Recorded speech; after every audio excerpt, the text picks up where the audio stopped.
crumpled up piece of paper.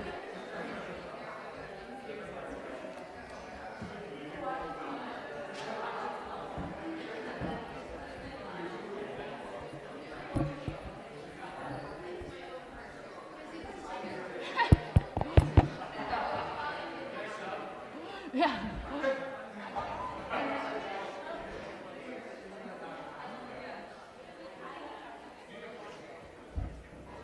Do we need to put our presentation up? You can open it. I think it's in the whatever files. Open. Oh, that's a great question too.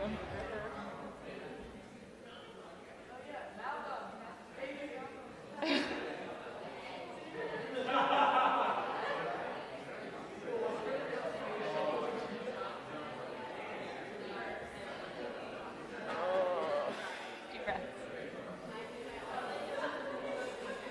You can be overly smiley and confident for the next 15 minutes, and then.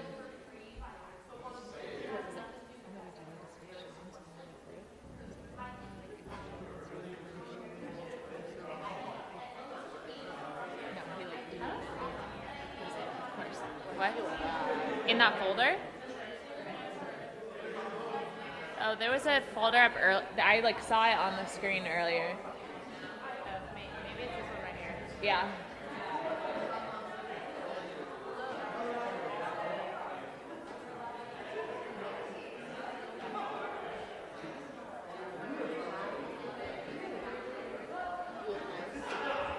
Thank you. Does this thing click it? I don't know. Can you just click through and make sure they all look good? I think we do.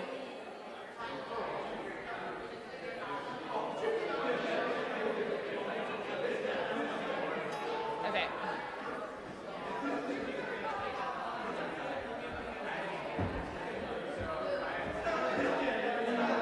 Should I just pass that off, to the next person? Okay.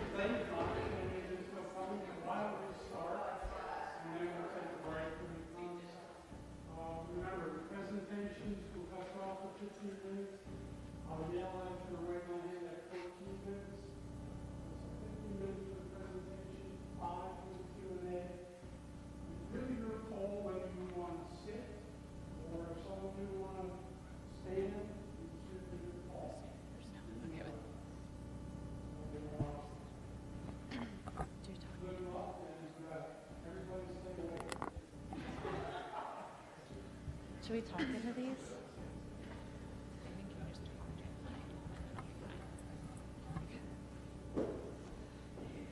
Whenever we're ready?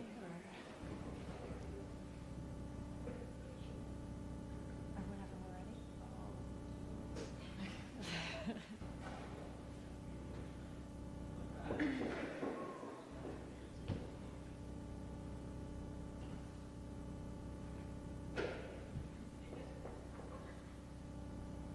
Good.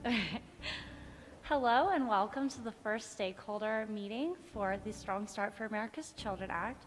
My name is Abby, this is Carly and Kaya, and we're from the Leadership Council for Too Small to Fail. So I'm going to give you a brief overview of our meeting just so you know the process of how we're going through our meeting and what we're talking about.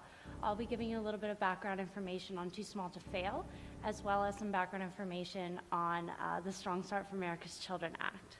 So who is Too Small to Fail? Too Small to Fail is an initiative of the Clinton Foundation as well as Next Generation, which is a nonprofit, nonpartisan group. And Too Small to Fail basically operates to promote research for early childhood brain development as well as health and education. And we work to promote this research by identifying steps that businesses, communities, as well as parents can take to improve the lives of young children, which is why we're all here today.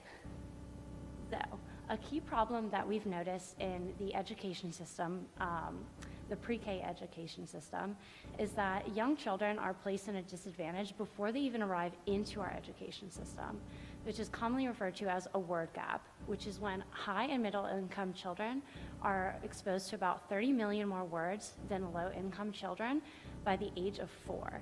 So this is an important issue, and politicians have been operating to address this issue already, and these efforts have culminated in the Strong Start for America's Children Act. This act was introduced in November 2013 and has worked through the Senate, the legislative process, and has since been put on the legislative calendar since June 2014. And it is still in the House Committee on the Education and Workforce as of now. So some key things to note about the bill when we're thinking of working with it is that it does two main things. It increases funding for pre-K access and development grants, as well as increases funding for family visiting for infant, maternal, and early childhood. And it also puts in place benchmarks for pre-existing block grants for these efforts as well, such as putting in different standards for teachers, their education, their compensation, as well as classroom sizes, and encouraging cooperation between private and public services, as well as state and federal services.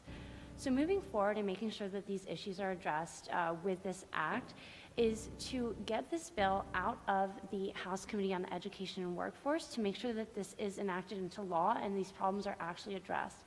And the way that we propose doing this is to work with the House Committee on Education and the Workforce. Since there's already widespread Democratic support for this act, our main focus will be to bolster support on the Republican side and maybe get some Republican co-sponsors on the bill.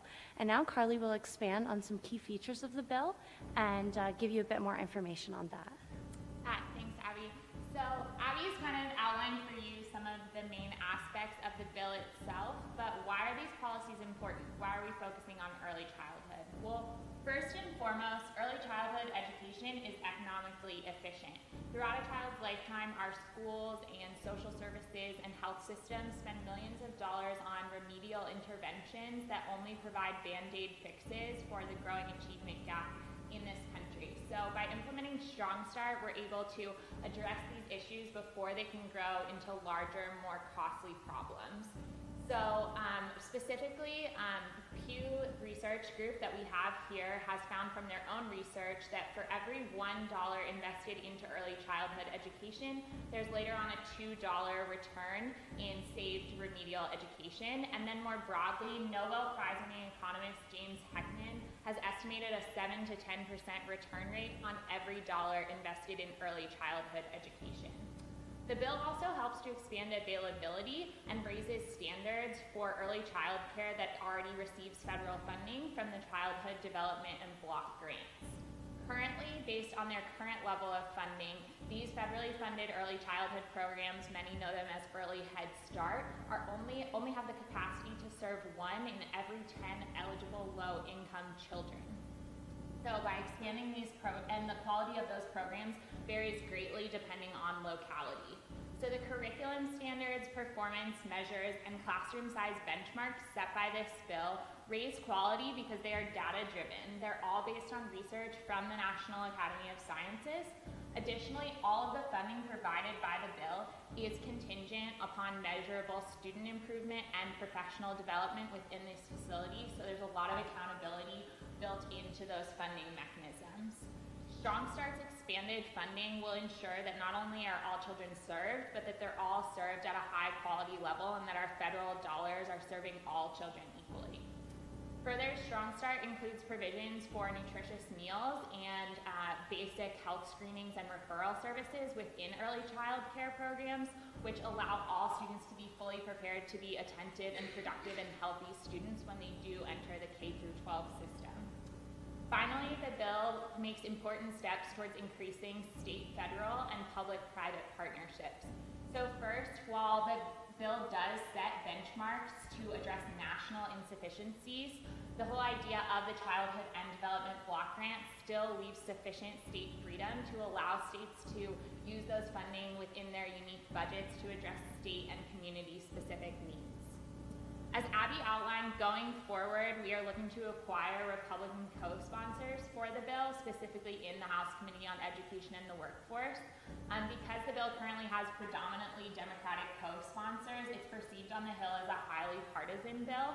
Additionally, our organization, Too Small to Fail, is a Clinton Foundation initiative and is actively led by former Secretary of State Hillary Clinton, and therefore we have a pretty equally partisan perception as an organization. So if Too Small to Fail were to become the public face of Strong Start's lobbying effort, we would really hurt the chances of eliminating this partisan perception and would really burden the effort to get Republican co-sponsors, which is why we've gathered this coalition here today so that you all will have the opportunity to take the lead on this issue. We think that efforts to support children should be bipartisan efforts and that they serve all families. So we know that you all will be able to attack these issues effectively, but while this is a really diverse and powerful coalition, there are a few really important obstacles in terms of political context that are important to be aware of going forward. Generally, there is little incentive for politicians to prioritize children's issues. As we all know, children can't vote and they aren't campaign donors, and so they have really little direct voice in the political process. Additionally, there are while many politicians give spoken support to children's issues, there are few consequences if politicians are to put children's issues on sort of the back end of the legislative agenda.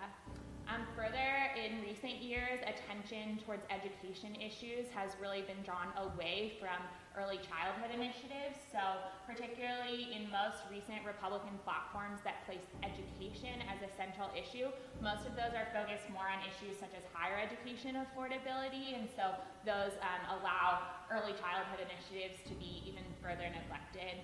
And then most importantly, Strong Start was introduced at a politically inopportune time. It was introduced into Congress in November 2013, less than a month after the ACA health insurance market had its sort of rocky start. And so both politicians, people on the Hill, and the American public were and still are relatively wary of federal spending. So part of this bill we presented to you, Strong Start, does present a lot of benchmarks on spending, but it does increase spending. But just an important comparison, while the Strong Start for America's Children Act is estimated to cost $6.1 billion, the ACA is expected to cost $3 trillion over the next decade, and early childhood initiatives as a whole, including Strong Start, make up less than 10% of the education budget for fiscal year 2015. So now Kaya is going to tell you how you as stakeholders will be able to take advantage of your existing platforms to overcome these obstacles. So despite the political obstacles that Carly addressed, we're all here today because we're united in our passion for addressing the needs of low-income families, as well as crafting database policy and integrating health and education. So we've identified 4 strategies that we think will help to pass the Strong Start Act through the House Committee. The first one is fostering media campaigns. So a lot of you have shown success in carrying out public awareness and media campaigns. For example, United Way's public awareness campaign, after it was launched 7 years later, it found that 30% of children who were at risk were more developmentally on track in their education. So creating similar campaigns and replicating those results would be our first step. We've also noticed that many of our stakeholders here today have a lot of contacts in the business community, especially the National Urban League and the AFT, and so just emphasizing to those leaders in the community the importance of early childhood education on workforce development and the economy as a whole is really important, and will also increase the amount of nonpartisan pressure on policymakers by making these leaders aware of the importance of the bill. Also, we have identified a senator in the Health, Education, Labor, and Pensions Committee, Mark Kirk, and he is from Illinois.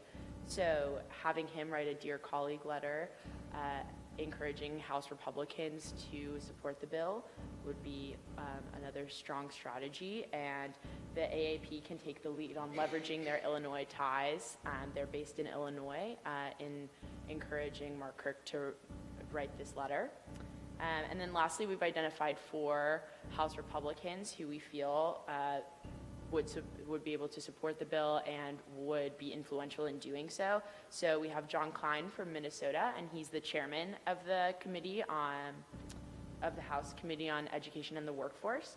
We also have Virginia Fox of North Carolina, and she is the secretary of the Republican Conference, so both of these people are very influential in their party. We have Susan Brooks from Indiana, and then Buck McKeon from California, and all 4 of these legislators have a proven history of bipartisan cooperation, and they've all stated the need for transparency in education issues, as well as improved quality and improved teacher quality standards. So these are all strong supporters of our bill. And then lastly, all of our stakeholders here today have strong and widespread support. For example, the Y has a presence in 10,000 neighborhoods across the U.S.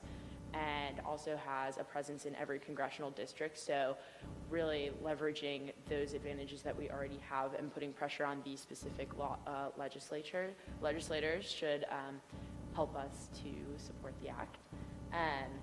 So all of these strategies offer strong opportunities for us to get the bill out of the House committee and onto the floor. We know that you guys will all make great leaders in helping us support this act, and we look forward to your questions.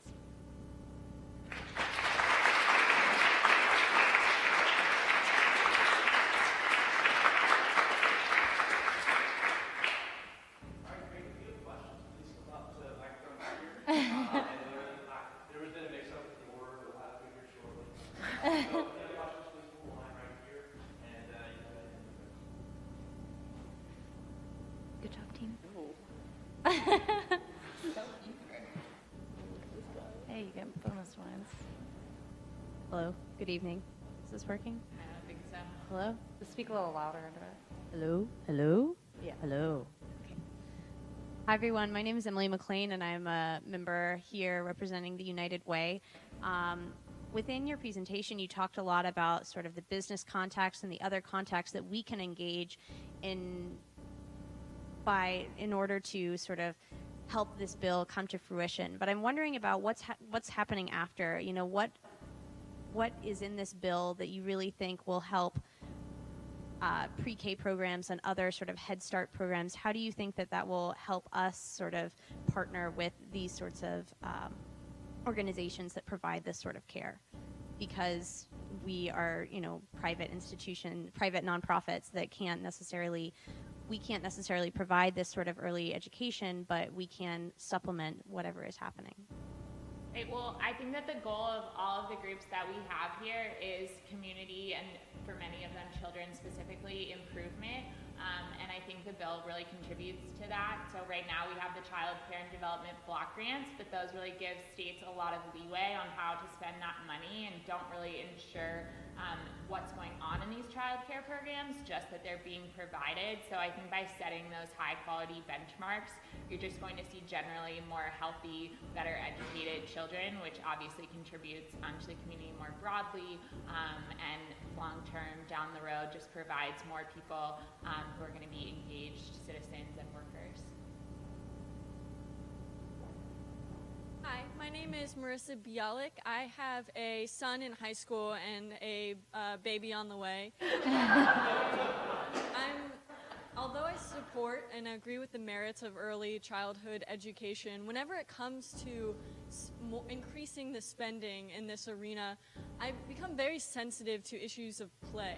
How are we going to ensure that our kids that are so small, they're being pushed into this system of education so early on that they miss out on opportunities to stay physical and to just laugh and enjoy the youth part of their life before they get pushed into this very competitive and stressful system? So I guess the bill just really emphasizes getting children at that age right before kindergarten exposure, kind of like equality of exposure to different educational materials, and getting ready to learn how to read. So I think that although we are emphasizing the need for exposure, that doesn't necessarily mean that there's going to be high pressure on these young kids. You know, the teachers can still incorporate playtime. All of the kind of pre-kindergarten education can still incorporate all of these different things. It doesn't have to be very It's strictly also not a structured. pre-K mandate, so it's just providing these opportunities for families who feel like this is the best fit for them and making sure that those opportunities are available. But obviously, a lot of parents choose not to put their children in pre-K programs if they're able to provide care on their own or through community programs. So it's just making another option available. Thank you. Hi, Terry Mason, a Democratic Senator from Virginia.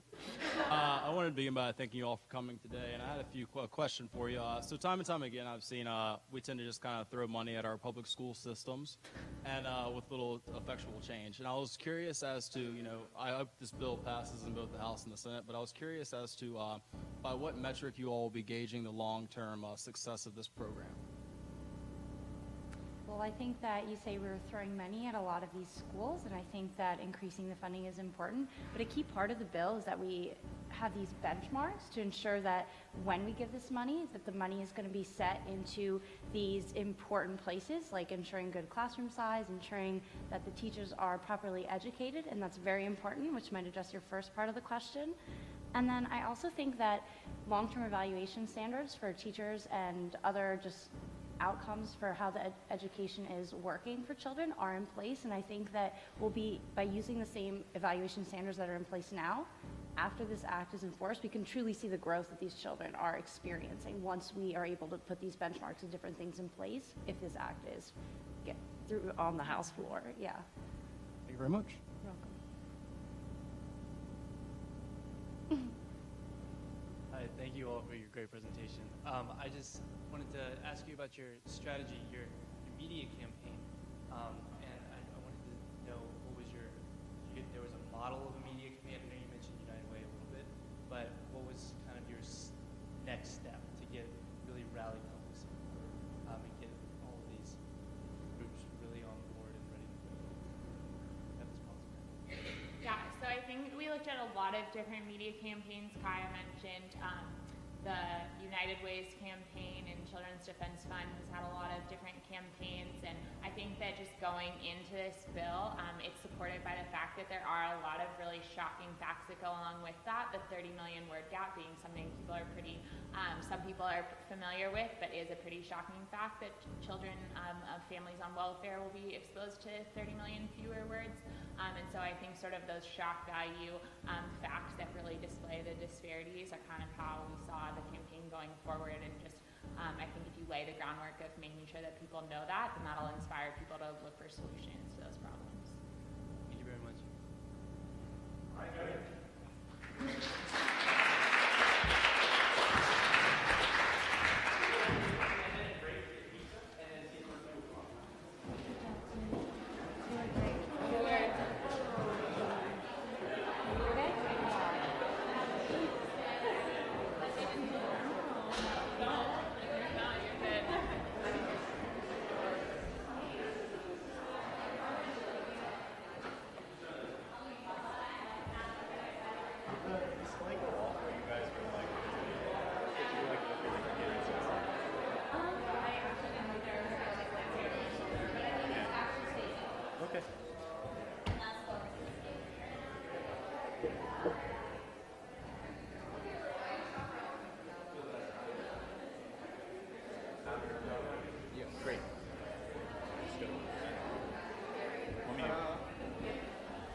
Oh my gosh, look at the line.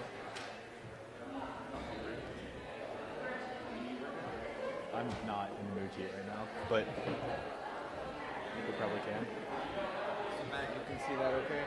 Yeah, I can see that okay. Look over there. I'm gonna do this myself. Where's Wells?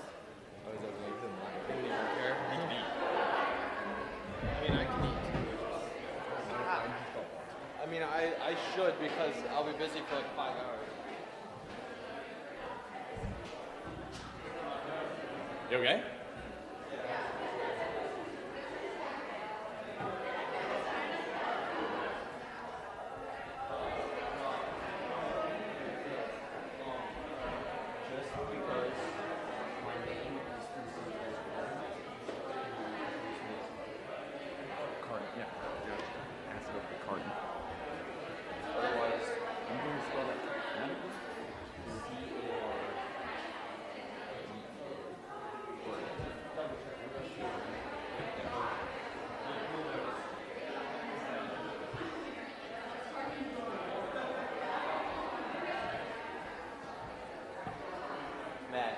you say my name in this? Do you say my name in your phone? Yeah.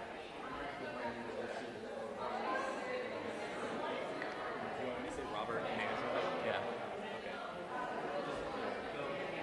Okay. Cool. Why would you root for us? What if we were just like, I wish you all would sit down?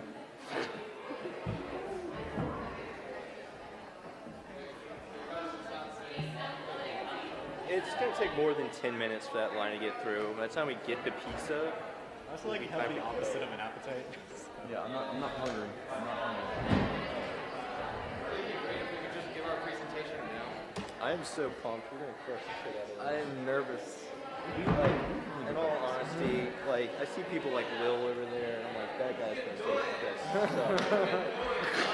take this. It's funny how you said people like Will and he's just doing that. No reason. We're talking about you.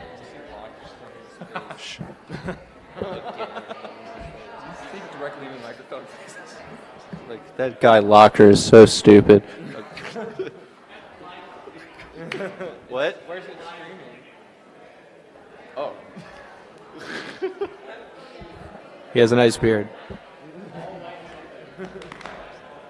We're not talking about anything. So we're an all-white male group. It's not like we're talking about like abortions for black babies. It's not into the mic. I'm not gonna like, hear that or something. Because why would it work like that? I don't know, maybe it's a mic. Okay. Sure. Do we need to necessarily do that? Because I thought the last group did fine. Oh, okay. Yeah, that's fair. What? I mean, the line's so long.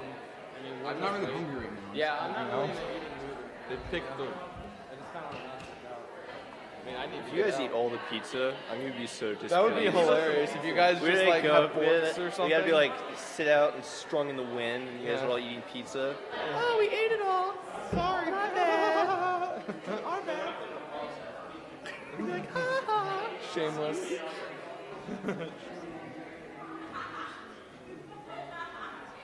Don't get that on your suit, man. You already have a stain on it. It's right. If I was your mirror, it's here. I don't see it. You look fine. I'm picky. I notice these things. Can I just rock like this the whole time? I hope you don't. I can't help myself. It's a personal problem. What should I do with my hands? Like, that's good. I don't know what to do with my hands. Right there is fine. Alright guys, we are Matt and everyone. It's like we're pushing something up. Oh, we can get food. But I guess it'd be bad if I had like a Yeah, plate if we had a of plate pizza of right pizza up here, I don't think that would go. Drew. He says that his stuff gets in my beard. And Also, you don't want to eat right before you do presentation. It's true or something. oh, that'd Yeah, be funny. or vomit. That'd be hilarious. Like, just vomit everywhere. Oh, that would be a huge letdown if that I happened. think I'm ready. Good luck, guys. Wells. I think we Robert, got it. it's Gordon, Andrew. Pardon? I Guys, can't. let's. I mean, I'm not kidding. No, I believe That's you. okay. It's like the neck. My Yeah, neck it's is too small. thick. Yeah. No, it's fine. I think it looks good. I was just saying. This is what I got. Like the way my body is built. No, Shirts you're that good. fit my arms don't I'm fit in. my neck. It's okay. I just always roll my sleeves up, so it's no biggie. I think it's funny that I still can't get over the fact that there is an American Association of Community Colleges. Go for it. Yeah. As long as you don't delete Yeah, ours. please don't do anything to us. Delete. It's all gone. Yeah. We are. Do you want me to just like take a box of pizza and lay it down at our seats? Do you think it's honestly gonna like run out? Just don't get seconds, anyone. We should make an announcement. Attention, everyone. The four of us have not had any pizza. He's in the way with hand at you, so I don't have to tell him. I'll tell him. And don't worry about it. If he waves his hand, we'll be fine. I'll be completely fine. Excellent. What's that?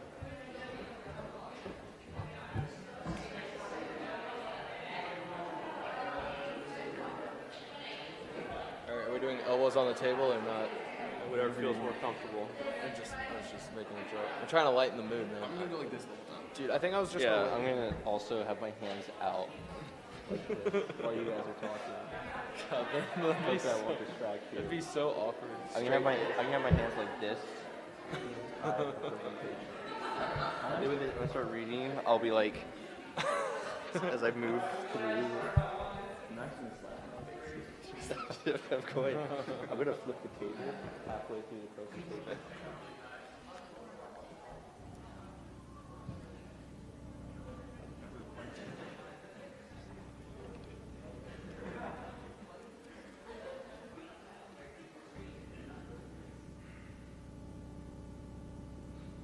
You ready? All right. Welcome, everyone. I hope you're all having a good evening. Thanks for coming out to our presentation. My name's Matthew. I'm joined by my colleagues Robert, Cardin, and Andrew, and we're here on behalf of the American Association of Community Colleges. Tonight, we'll be discussing a plan to increase educational attainment in STEM fields at community colleges. Before we start, I'd like to recognize some of our distinguished guests here this evening.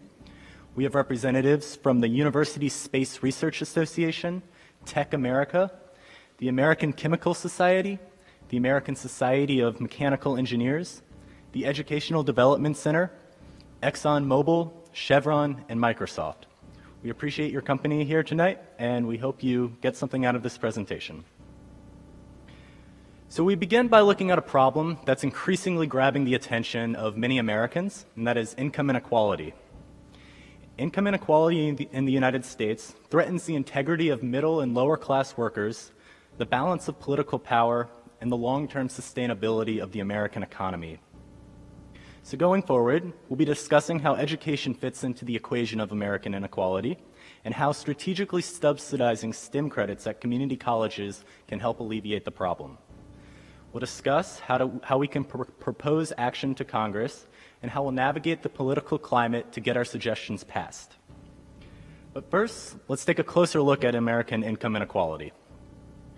During the past several decades, the rich have been getting richer, while the incomes of middle and lower class Americans have been remaining relatively stagnant. The top 10% of Americans currently hold almost 50% of American income, and our inequality is fourth worst in the world among developed countries. The trends show that fewer and fewer people are able to achieve high-paying jobs. In fact, income inequality and upward social mobility are highly correlated, meaning as our inequality is getting worse, so are the prospects of the American dream. The fact that a majority of Americans face very weak prospects for future wealth is bad for our country's morale, which in turn is bad for our country's economy. There's an increasing feeling among many Americans that the game is rigged against them, so why even try? The widening gap between the rich and the rest of the country is also bad for the American political climate. While declaring class warfare is probably a step too far, there does seem to be evidence that large inequality breeds distrust and polarizing opinions. Closely linked to the issue of income inequality and social mobility is education. The American economy is increasingly skills-based, meaning in order to participate in a meaningful way, our citizens need to invest in a good education. But one result of rising income inequality is that fewer and fewer parents have the resources to invest in education for their children. According to a recent Brookings report, the top quintile of American earners spend 7 times more on their children's education than the bottom quintile of American earners. So now, I'll hand it over to Robert, who will talk to you about how investing in STEM education can help close the education gap and close the income inequality gap. Thanks, Matthew.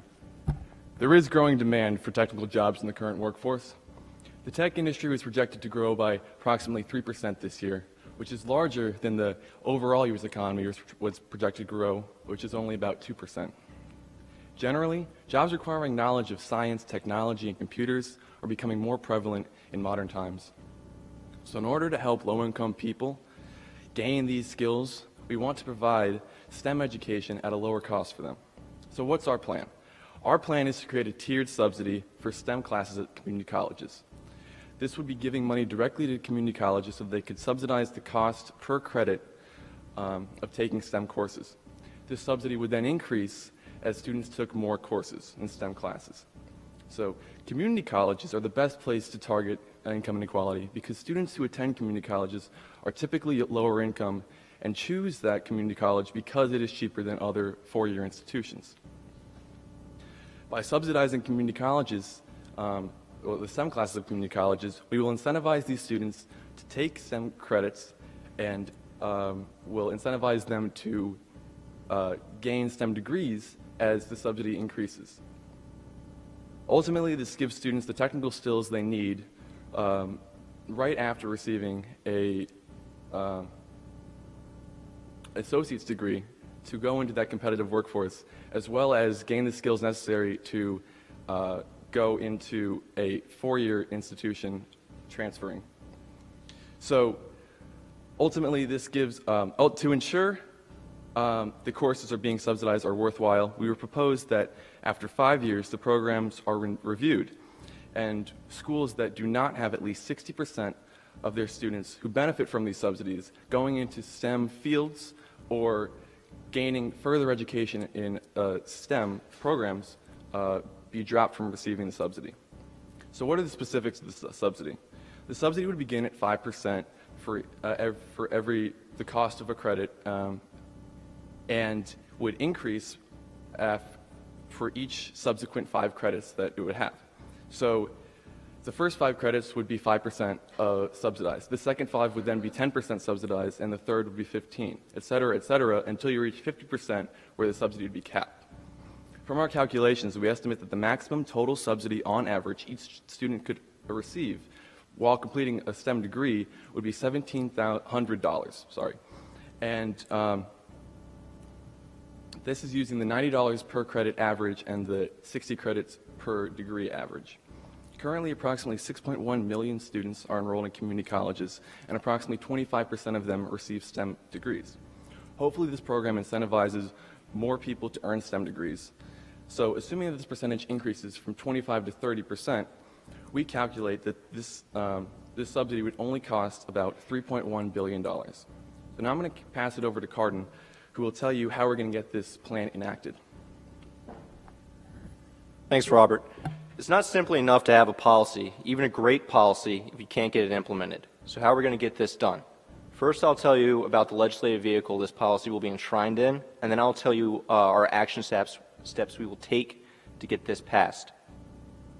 The subsidy for community colleges will be put in an authorization bill in the House Education and Workforce Committee.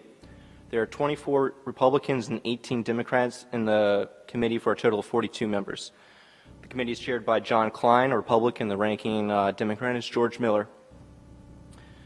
Now, the committee is going to want this bill to be revenue neutral. And how we will do this is by shifting money from some of 14 ineffective higher education tax rebates, which account for $36 billion annually. Now, as Robert said, we are only looking to spend around $3.1 million, so we won't be cutting all of those rebates. But we do have a large cushion in case the amount each credit costs is higher than we anticipated, or if more people jump into the program. The idea, though, is that through increased tax revenues by higher paying jobs, that this initiative will eventually be self-funding. So our plan of action. The first thing we're going to do is build a grassroots coalition. This will include drawing up petitions for greater investment in community colleges from the constituents of the congresspeople we are targeting. That way we'll put pressure on that committee. From there, we'll institute a letter writing campaign championing our cause. Once again, those letters will go to the members of the committee. And this is where you guys come in. We need boots on the ground to build a groundswell of support for this bill. And we're looking for you guys to help. Second, we will reach out to leaders in the business and education community. ExxonMobil and Chevron are currently undergoing a PR campaign and are backing up their rhetoric with multi-million-dollar checks. And we thank you for that greatly. Computer science, aerospace engineering, the automotive industry, oil companies, all have strong, loyal lobbying power and have an invested interest in promoting STEM education. You guys will be the centerpiece of our corporate backing when we take this to committee. Chairman Klein recently came under media scrutiny by winning Bill Mayer's Flip a District contest for most useless congressman. While that may sound funny, the truth is the results were not for him. His opponent's campaign contributions jumped by 700%. Congressman Klein could use a legislative victory at this time, and we will give him one. Klein's support, along with the backing of oil companies, could flip enough Republicans to turn this policy into progress. For the Republicans on the committee, we will frame this as creating jobs with the backing of the nation's business leaders. For the Democrats on the committee, we will sell this as helping the poor achieve greater social mobility. And I would imagine this won't be too hard to sell, because we're selling the truth. There's no spin in this plan. This truly is a win-win for all. It's a winner for workers, it's a winner for business leaders, winner for Republicans and Democrats, it's a winner for the nation. We are excited to turn our plan and to turn a good idea into a great piece of policy. Next, Drew will tell you why now is the time to act on affordable higher education for all, and we'll wrap things up for us. Go ahead, Drew. Thanks, Carden. So, as Carden said, we believe this is a proposal which transcends partisanship to provide cheaper STEM education programs to poor Americans who need help climbing the income ladder. This proposal which helps people help themselves. We believe this is politically feasible because it promotes bipartisanship, has a low cost, is limited in scope, and promotes private industry relationships.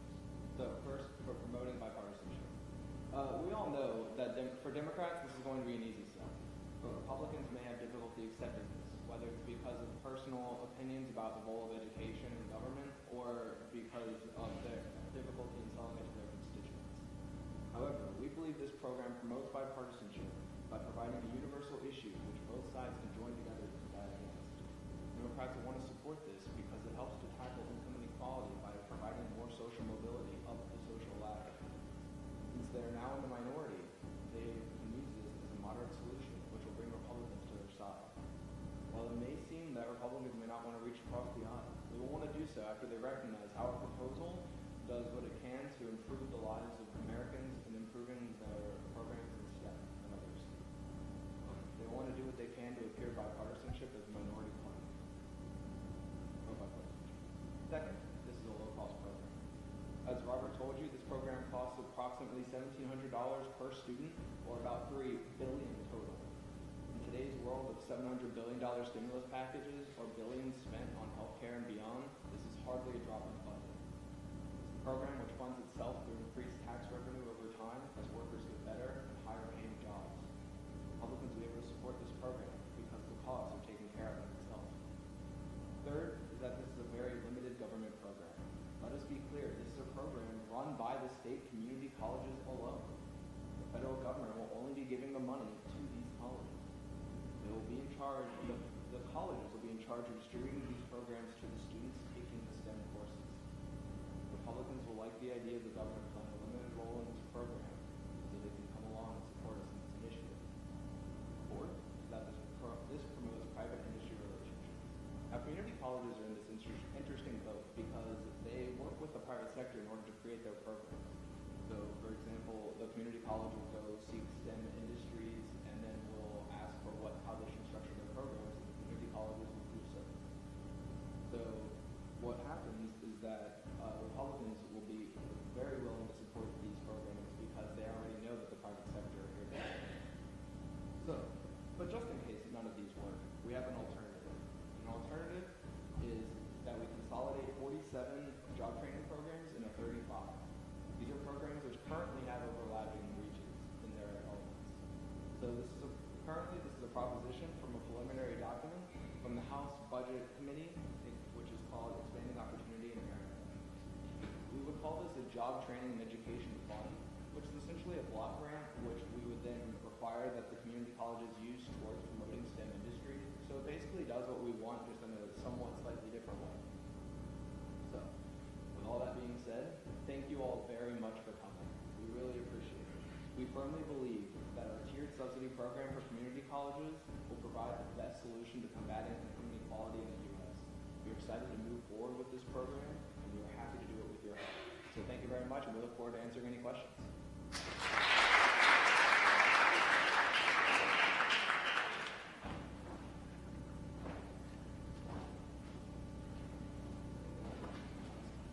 Hi, Thank you for your presentation. I'm just curious specifically why you're choosing the college level to address this problem, because you're targeting these low-income students, and I'm imagining these are the same low-income students that are struggling in middle and high school to really be able to succeed at a level that even allows them to go to college, for example. So why are you choosing, rather than to expand the pool, perhaps, of people who would be interested in STEM at a lower level, rather than just dealing with the people that can already get there? Thank you for your question. This is definitely part of a larger solution. We definitely think it is very important that we see middle and high school and even lower education get kids interested in STEM. I'll say we're targeting the community college level because we think that's where you can get the most hands-on technical experience. Education under that is typically broader and doesn't teach explicit skills that people can go on and take out to get jobs, and we think the community colleges do that good job of providing specific education for specific types of jobs, and that's why we're targeting that place.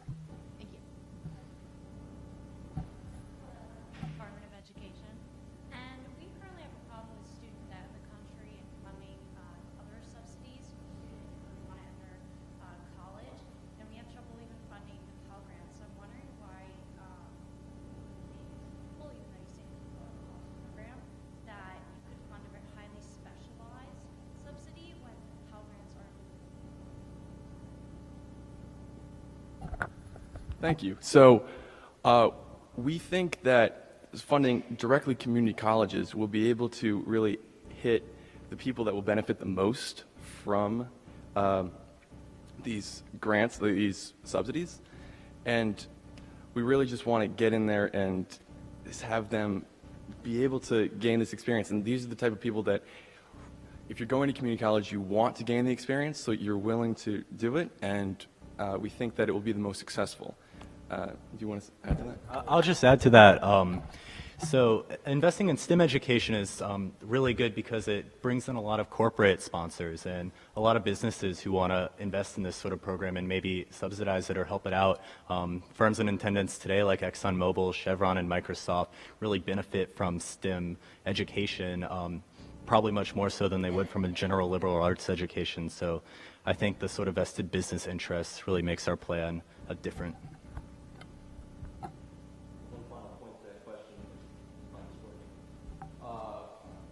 Along with that, community college is also the cheapest option for a higher education.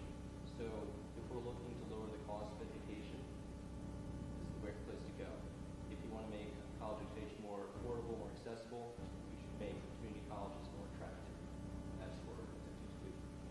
Thank you. Hi, I'm Will Sweeter, a professor at a local university.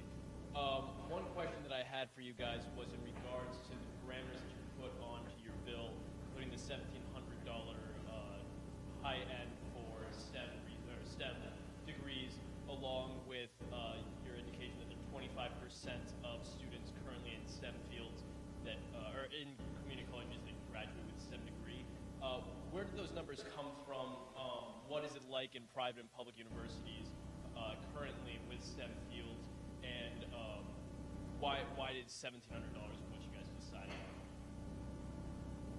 on? So these are approximations, and we got them from, you found them, so where did we get? So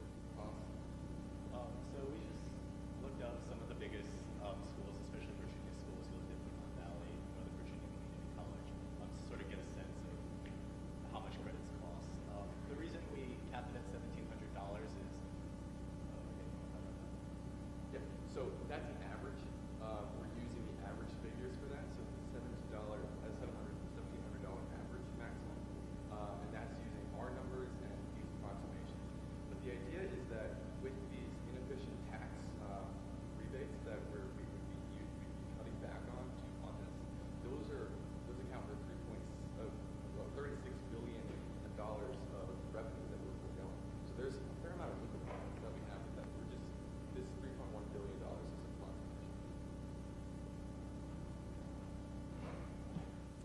Hello, Red Sea Holiday, Vice President of Microsoft. And so I'm curious, as a college liaison from Microsoft, I recruit at the most competitive schools across the nation.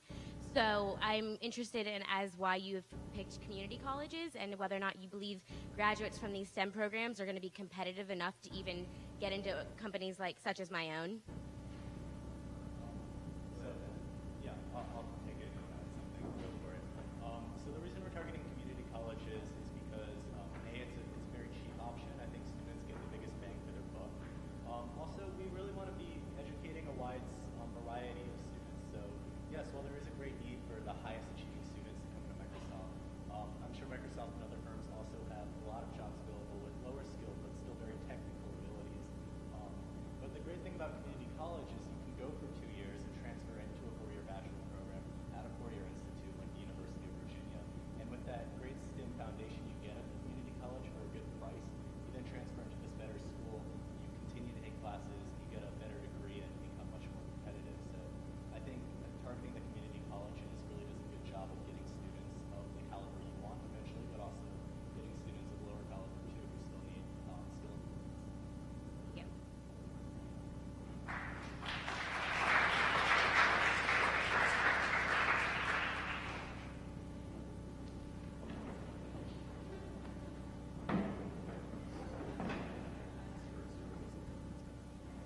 Hey guys, is this working? Oh, as a quick note for Q&A, we're going to try to stick to about 3 questions per group from now on.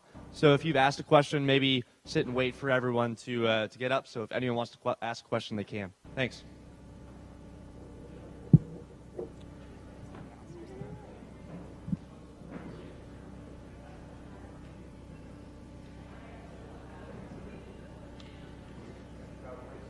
I believe so.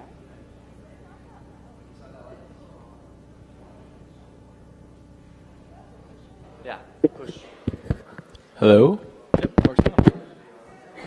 Hello? Okay. Yeah, make sure you talk right. Okay.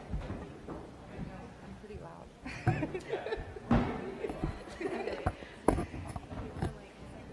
I don't want it that close. I'm loud. Like, I'm not kidding you.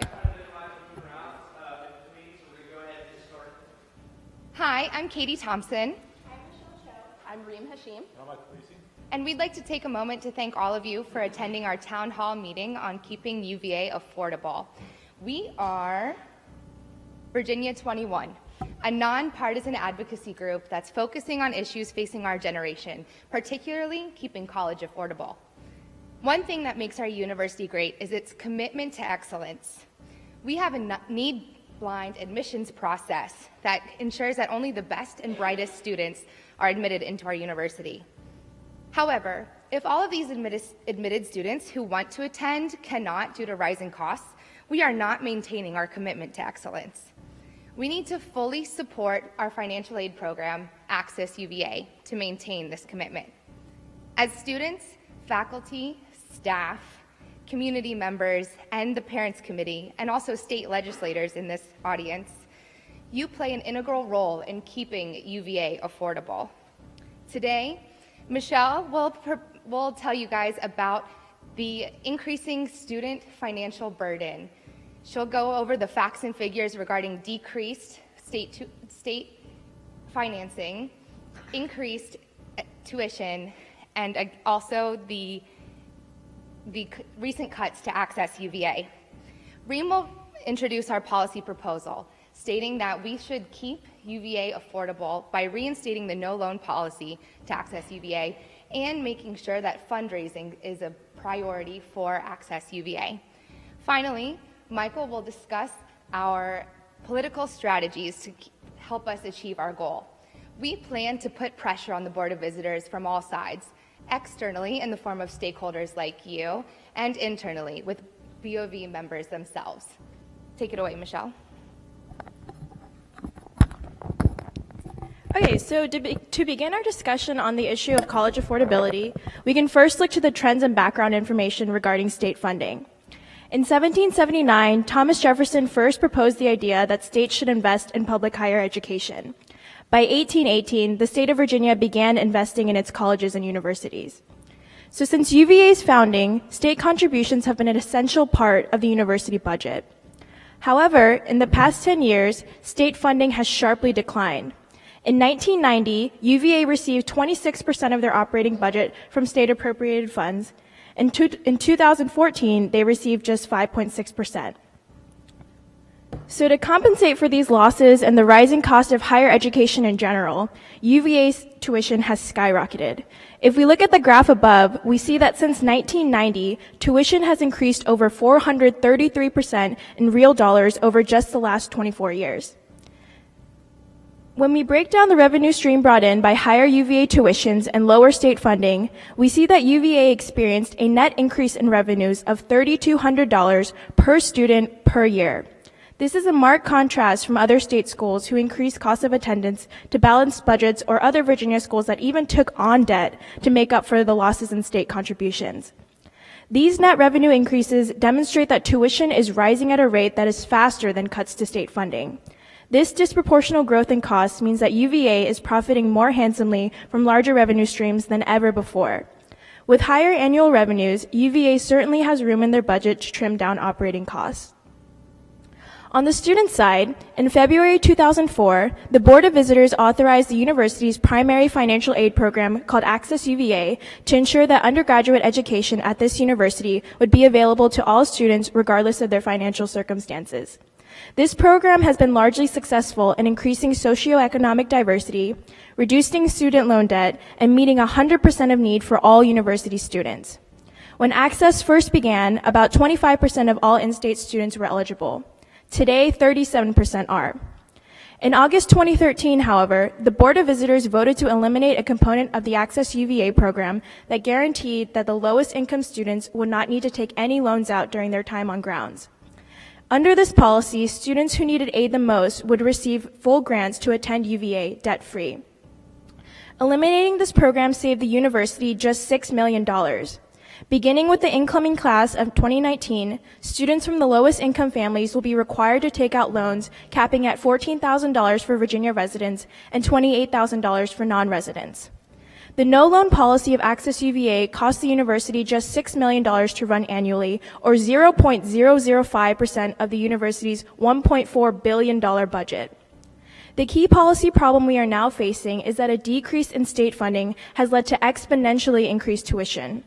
At the same time that this tuition has shot up, the university's primary financial aid program, Access UVA, underwent a major change that cut the no-loan policy for students who need it the most. Reem will now discuss our recommendations and solutions to addressing this crisis.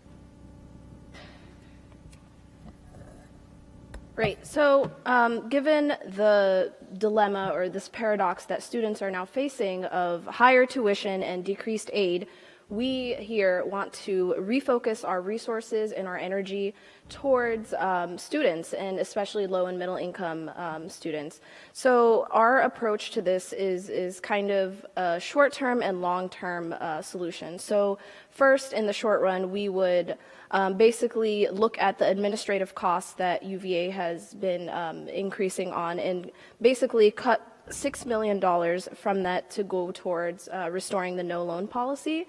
And so, you'd think, why would we, tap into administrative or support staff costs?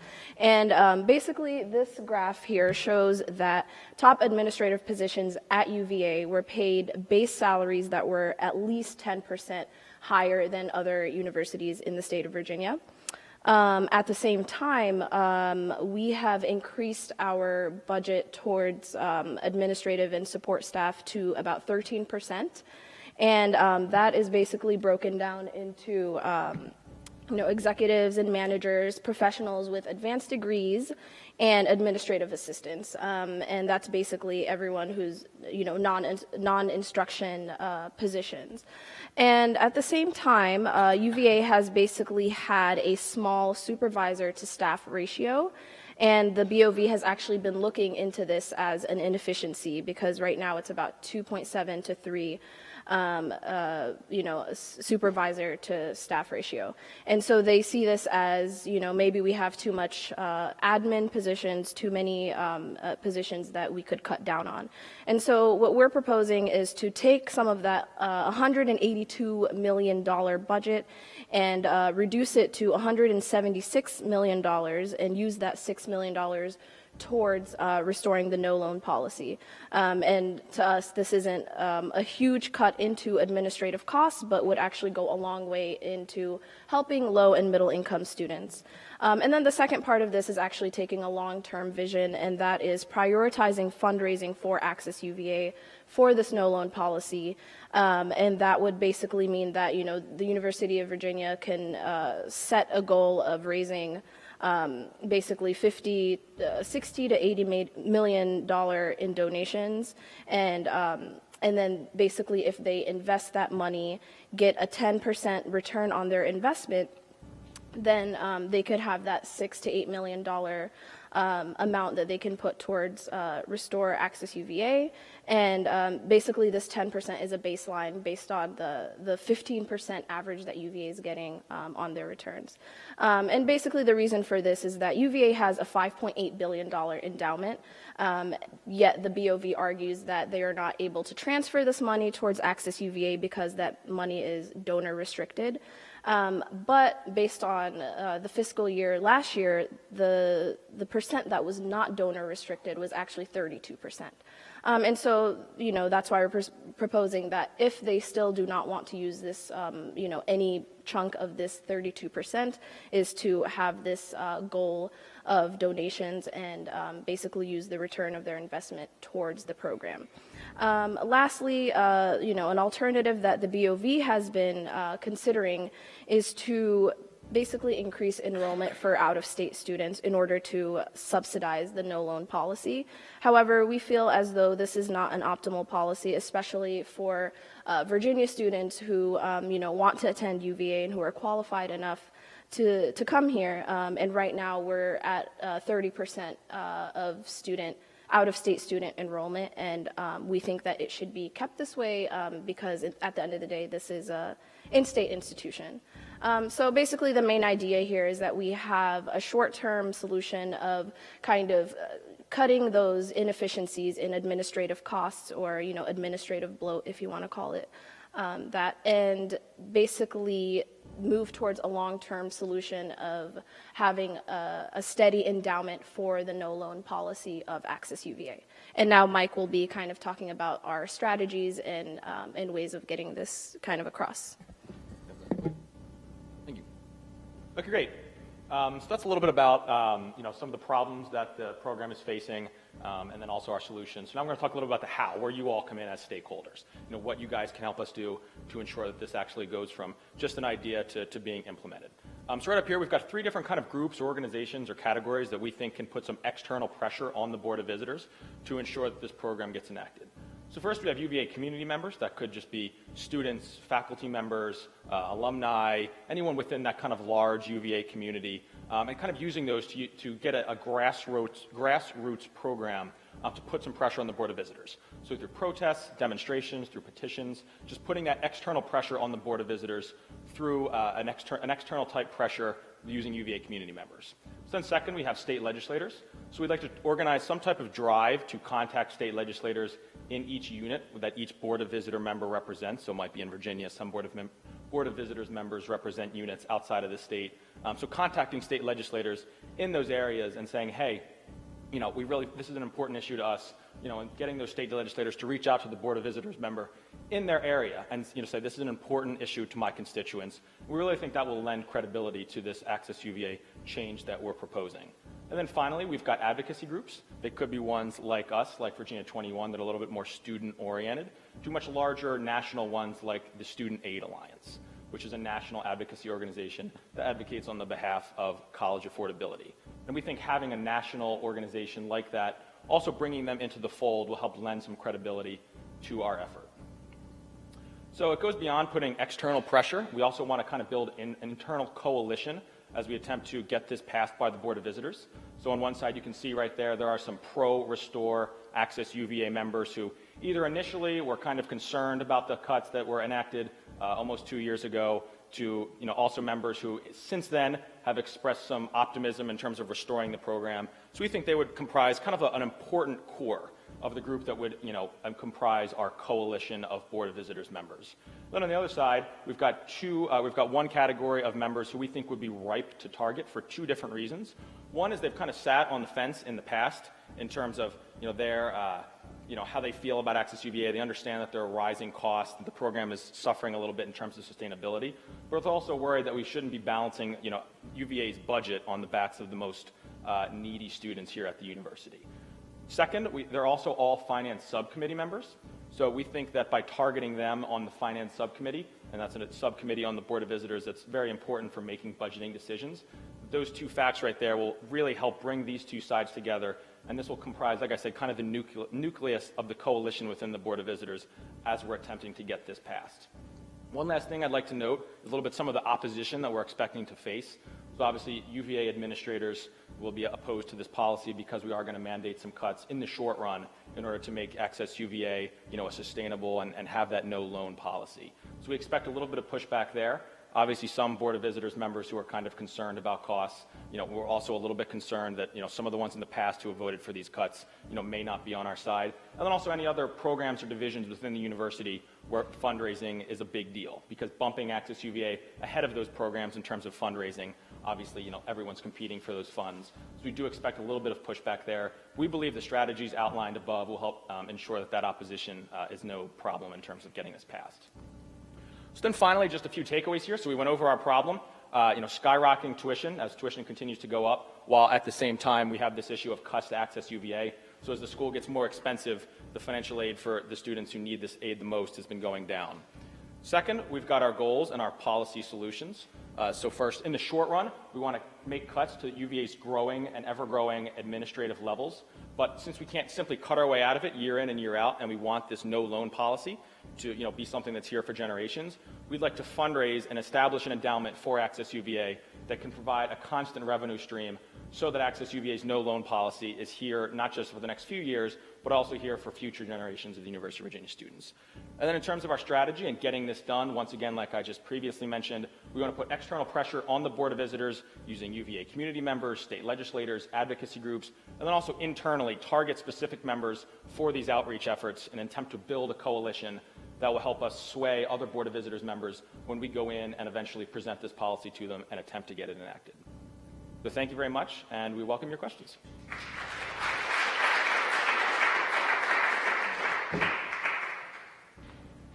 Hi, my name is Matt. I'm a second-year engineering student from Northern Virginia, and my family is middle class, and we don't qualify for Access UVA, but my parents still can't afford to pay for my education. I'm going to have to take out thousands of dollars in loans every year to pay for my education, but I don't qualify for Access UVA, so I was wondering why you think some people deserve to leave the university without loans, while other of us who can't pay but don't qualify for this program have to take out these loans. Sure, so I'll take this one. Definitely, as Virginia 21, one of our main goals is making college affordable. We're striving to do everything from, keep tuition rates low to expand Access UVA. That's one of our main driving goals, and we're with you. We agree with everything that you just said. But as you can imagine, not everyone is on board with funneling, double, triple that amount of money into Access UVA and expanding that financial aid program. So that's something we're working towards. This is just one particular policy that we're attempting to push for to the Board of Visitors. So this is just kind of, one little subset of what we're striving to do. But improving college affordability across the board, not just for low-income students, is something that we're definitely focused on. Yeah, and I can also add to that by saying that, kind of maybe a long-term solution to this, or I know some people have been pondering the idea of, increasing that income threshold that would basically include more middle-income students. So, not have it be raised to a certain income so that more people can, either get Access UVA money or in terms of grants or I guess subsidized loans. And that is one of the ideas that has been floating around within BOV and within student groups that they really want to push for, more acceptance of middle-income students into this Access UVA bracket, if you want to call it. Hi, I'm Carly Spraggins, UVA alum. And you mentioned in your presentation the important fact that nearly 70% of the donations that development gets are donor restricted. I know I personally, as an alum, would much rather, like have a building named after me or something like that. So realistically, how do you think you're going to be able to get the development office to prioritize Access UVA when most people have a pretty clear idea of what specific program they want to donate to? So it's actually really interesting. When the Board of Visitors first introduced these cuts, as many students may know, there was a full campaign they even had a website called restoreaccessuva.com where they solicited alumni to help get this back. And a donor donated $4 million to keep the program for an additional year. But that year, if you look at alumni contributions, Access UVA was actually one of the top programs that alumni chose to donate to. And as Reem was explaining, the endowment for UVA as overall is $5.6 billion, and 32% of that is discretionary. Since we're only going for $6 million, we feel that that is a feasible short-term goal. I think one last thing I just want to add is Access UVA is a pretty new program, relatively speaking. So depending on what year you graduated, it may not have been around when you were here. So I think making alumni aware of that if they graduated maybe a few years before 2004, if they haven't been following UVA too closely, I think is also another useful effort or a useful strategy in terms of ensuring that Access UVA's fundraising is prioritized. And in the long run, hopefully recipients of Access UVA will also choose to donate back to the program that made it able for them to attend college.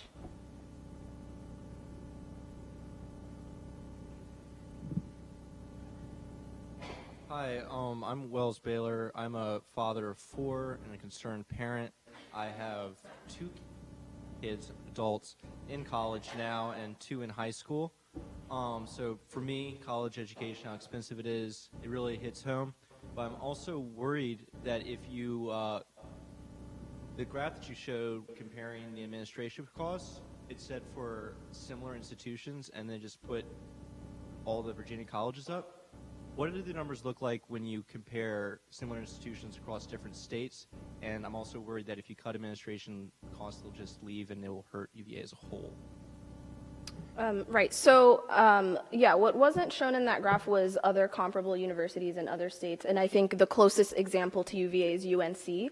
And so actually, the UVA as compared to those universities is still spending a lot more on administrative costs, and at the same time they spend less on each student. So if you take UNC for example, they have probably twice the amount that they get from the state and as UVA, and at the same time they haven't spent as much on administrative costs as UVA. So we have looked at several universities across different states, and we still find that these kind of discrepancies in spending are still hold true basically.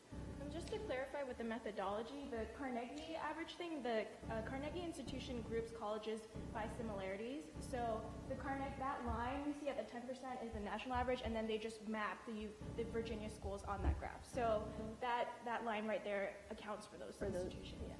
Yeah, this report was done by was pulled by the Virginia State Legislature, so it's just kind of relevant to put those on this national average language. Perfect. Thank you.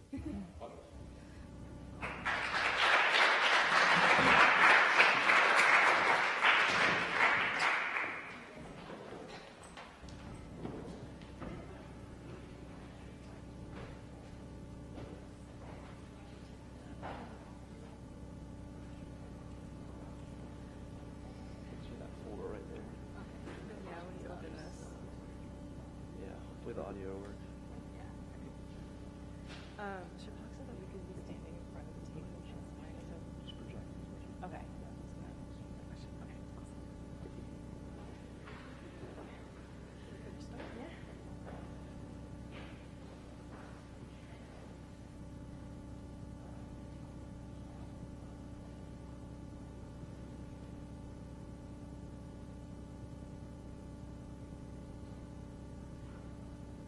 Good evening and welcome. On behalf of the USDA, we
I'm really supportive of what you guys are doing. I was wondering, could you speak to what you're going to do to combat the opposition that some of these organized interests in the fast food industry and soda companies may have, considering that they're very well organized as well as very well funded?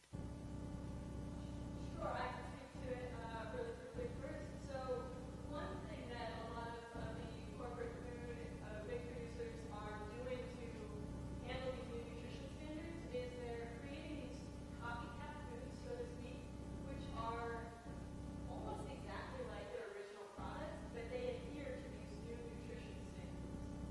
So kids get what they're used to, but also the healthier version.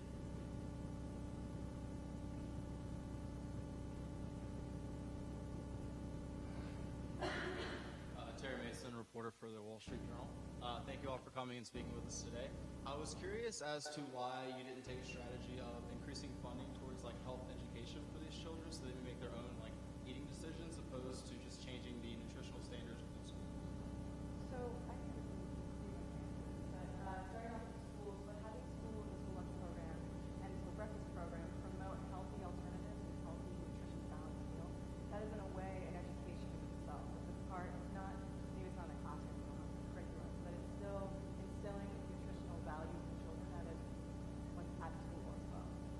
There are so many children who receive free and reduced lunch. Really, they're not getting these on the weekends. They don't get this kind of stuff. So when they show up to school and they take pizza versus like a cup of green beans and salad or whatever else they end up serving to PJ, they're going to choose the pizza because that seems like what's best for them at that point. The education has to come by saying, we are as a nation are willing to tell these children that, you can have that pizza, but really what you should be choosing, what we should be feeding our children is a healthier balanced diet. And a lot of schools are making the new requirements fine, getting the children to learn how to cook some of these products, to taste after things like the vegetarian and style, like brown sugar snacks. So they'll have children try it and learn from What about that program actually with MCC, and the kids were allowed to vote on what type of carrot preparation they liked best. The kids were involved in choosing which type of food they were going to eat.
Thank you, Mr. President, for allowing us the opportunity to talk about the U.S. intervention in the region of Syria and Iraq currently with the ISIS crisis that is happening. We are policy advisors from the DoD. We're going to be talking about potential options the U.S. has in curbing the threat that is ISIS and what your alternatives are. Charles will be talking about the options. Then we'll have Alex talk about our policy recommendation to increase the U.S. Involvement in the region and strengthening our relationship with the Iraqi government and the Iraqi armed forces. And then finally, we'll have Emily, and she'll be talking about the actionable items that we recommend that you do domestically to shore up some support before going to these international organizations and attempting to curb the threat. So to give you some background behind this threat, behind me right now is a map of Syria and Iraq. This shows the current stronghold of ISIS. You'll notice that in the top, the Mosul is the strongest area of ISIS right now. It's where they started on June 10th to start to expand out. They then proceeded down towards Tikrit, and then even further down in the coming days to just 30 miles outside of Baghdad. The red areas are where they are currently attacking. The red shaded areas are their support network. The reason why ISIS is such a significant threat to the U.S. interest in the region is because of their funding and also the capabilities that they have. Currently they have $2 billion in net wealth. They're making $3 million daily through oil revenues and other illicit activities. On July 3rd, they took over the largest oil production unit in Syria, Al Omar. That is one of their main production units currently. Besides that, they're also expanding west towards Aleppo, and that's a major city in Syria. A lot of fighting going on there as well. There have been recent headway made by the U.S. and the Kurdistan in the north of Iraq. The dam of Mosul was taken back by the Kurds earlier this month. So other things to keep in mind with these strategies is the U.S. has been making strikes against a lot of areas, including outside of Mount Sinjar, Erbil, and Mosul, all of which have had an effect, but not a significant effect against the threat of ISIS. So now we'll let Charles talk about the recommendations that we have in curbing the threat that is ISIS. Yes, thank you. I'll be addressing the stakeholders in this situation as well as a few constraints that we'll be facing in pursuing the policy. First, the stakeholders. Primarily, we have the United States. We have our United States military, which both manpower and equipment will be used in any operations in the Middle East, as well as the American public, a war-weary public of people that are certainly fed up with our involvement in the region.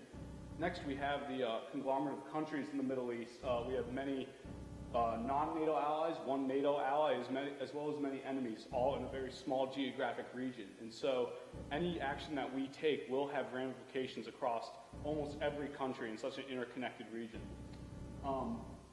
Finally, next we have Turkey specifically, which is our only NATO ally in the region, which is directly north of both Syria and Iraq, with open borders, which means that the ISIS situation is certainly a threat to them, and any action we take will benefit them greatly. Finally, we have ISIS itself as an entity, which their existence overall almost depends entirely upon what action we decide to take. Now I'll address a few constraints that we have. First, we have the political constraints, primarily American reputation abroad. Anytime the United States uses any force in a foreign country, it bears our name to it. And so whatever we decide to do in the region will have our reputation attached. Next, we have the American public. We have plenty of groups here that are quite simply sick of our involvement. After about 11 and a half years involved in Iraq and more in Afghanistan, people are fed up and they're done with dealing with the region. And so we will have to address a lot of isolationist concerns.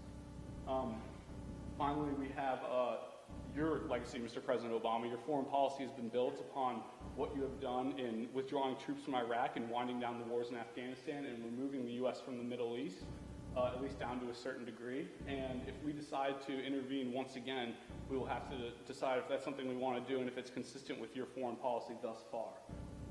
In terms of military constraints, we have the U.S. military, which will have to use manpower and equipment, which may not exactly be ready at this time, because this is a pretty short notice, as well as the fact that we have the risk of a counterinsurgency arising. Anytime that we've conducted operations in the Middle East, though we've been successful initially, we have to deal with a large insurgency threat throughout the remainder of our time there. So now I'm going to quickly address our feasible options. We have two options given these constraints and stakeholders. The first is a direct action option, in which we will utilize American forces in conjunction with a heavy advisorship role to the Iraqi army, so that we may use a system that we already know in order to counter the ISIS threat. The second option is to utilize a group known as the Kurds, which exist in northern Syria and Iraq and are very against ISIS as an entity, and so we would consider doing something similar to what Germany did in the middle of July this year, where they dropped weapons and advisors to them and used them as a proxy force to counter ISIS. And now I'm going to pass it on to Alex, who's going to address these options in depth. Thank you, Charles.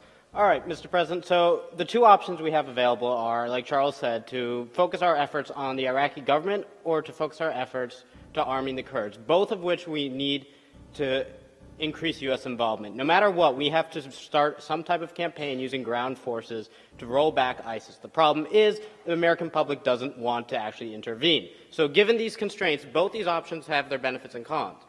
If we choose to increase our aid to Iraq, we stand to benefit because there's already an existing structure. We've already been involved in them. Just last month, you authorized another 1,500 soldiers to go and help serve in the Iraqi military. In addition, the narrative structure is great if we choose to help Iraq.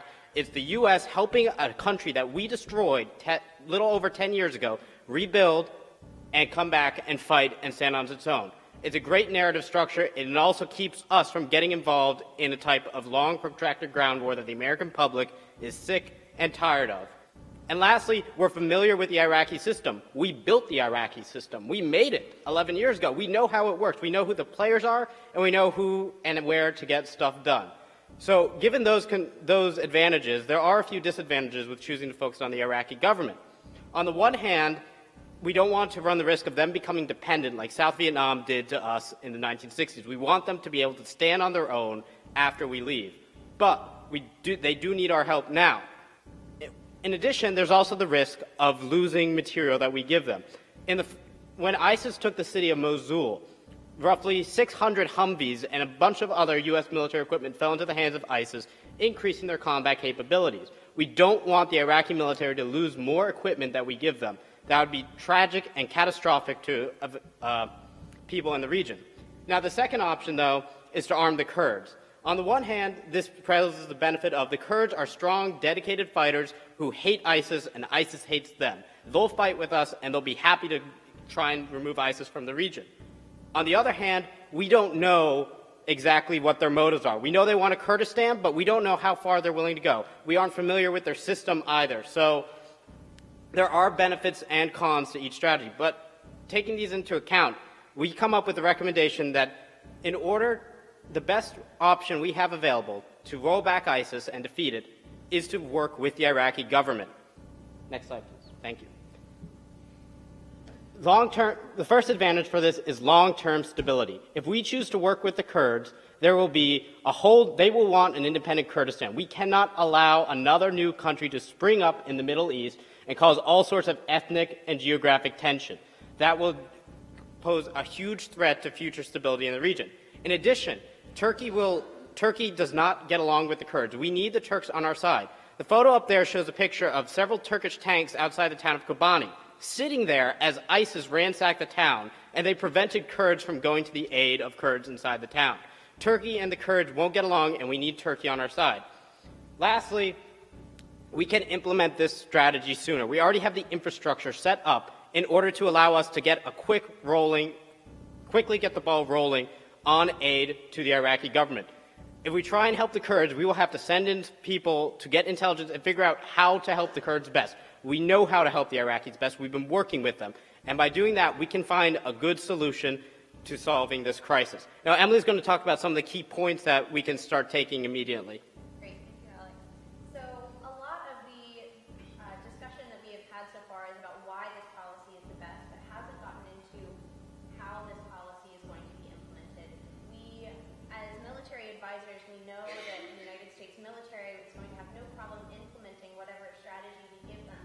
But there is a completely other side to any foreign policy strategy, and that is in the court of public opinion.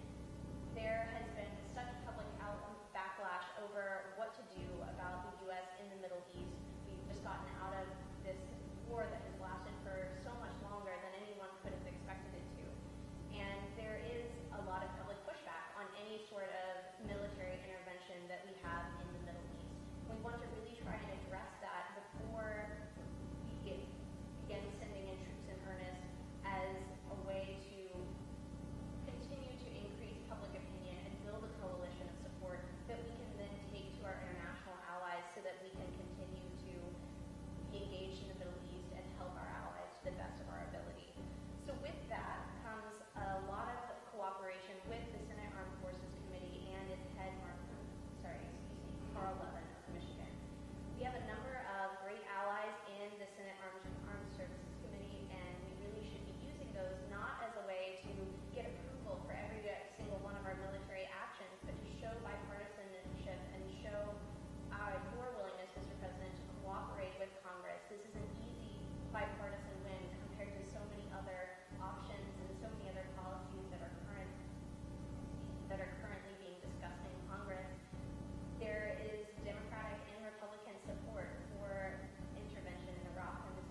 regarding the Islamic State and what those issues are that have brought the Middle East into the United States and our allies. We've outlined some plausible options for intervention, and we've recommended an increase in advisory role by the United States to the Iraqi forces. We believe this role, along with a comprehensive approach towards a domestic and international coalition of support, will improve the policy, will show that the policy can be a measured and effective response to this security issue, and will positively add to your foreign policy legacy in the future. Thank you for listening to us, and we appreciate your questions.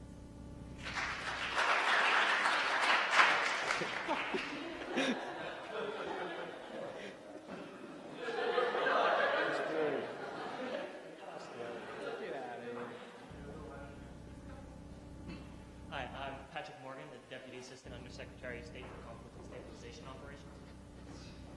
And I had two questions for you. The first is that you are endorsing supporting the Iraqi army as a force to use against ISIS, and I would like to ask you how you plan to deal with the fact that the Iraqi army, when previously faced with ISIS, quite noticeably disintegrated in front of it, with many of the troops deserting their posts, and many of those who were very easily captured by ISIS, and a large amount of the Iraqi army's offensives against ISIS have been hugely ineffective.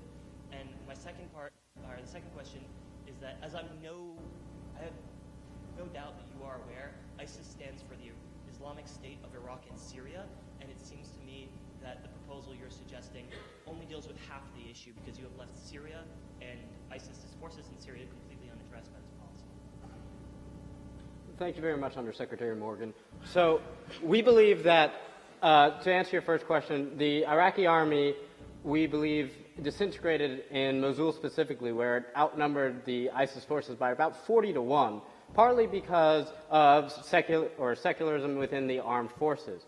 Sunni forces didn't feel like dying for a government they thought would oppress them, and so they left. Religious tension within the Iraqi forces is a major problem, and when they're poorly led, that exacerbates the issue. We feel that with U.S. leadership and U.S. training, we can get around these issues and mold the Iraqi military into a force that can combat these insurgents. And as to your second question, could you remind about... Sorry, to continue on with that first question as well. The Ba'athist Party used to be in control of those Iraqi forces. With the previous regime removing them from power, there's been a lot of controversy, and those advisors in the past have been attempting to bolster those forces and prevent what happened in Mosul from occurring again. Obviously, with the removal of our forces, that didn't take very well. So we want to bolster those efforts again. And I believe your second question had to do with the fact that we didn't address the problem in Syria. As you saw it, there's a lot of turmoil going on in Syria, as we're all aware, and attempting to do both on both fronts would be both counterintuitive and would not speak to the heart of the matter.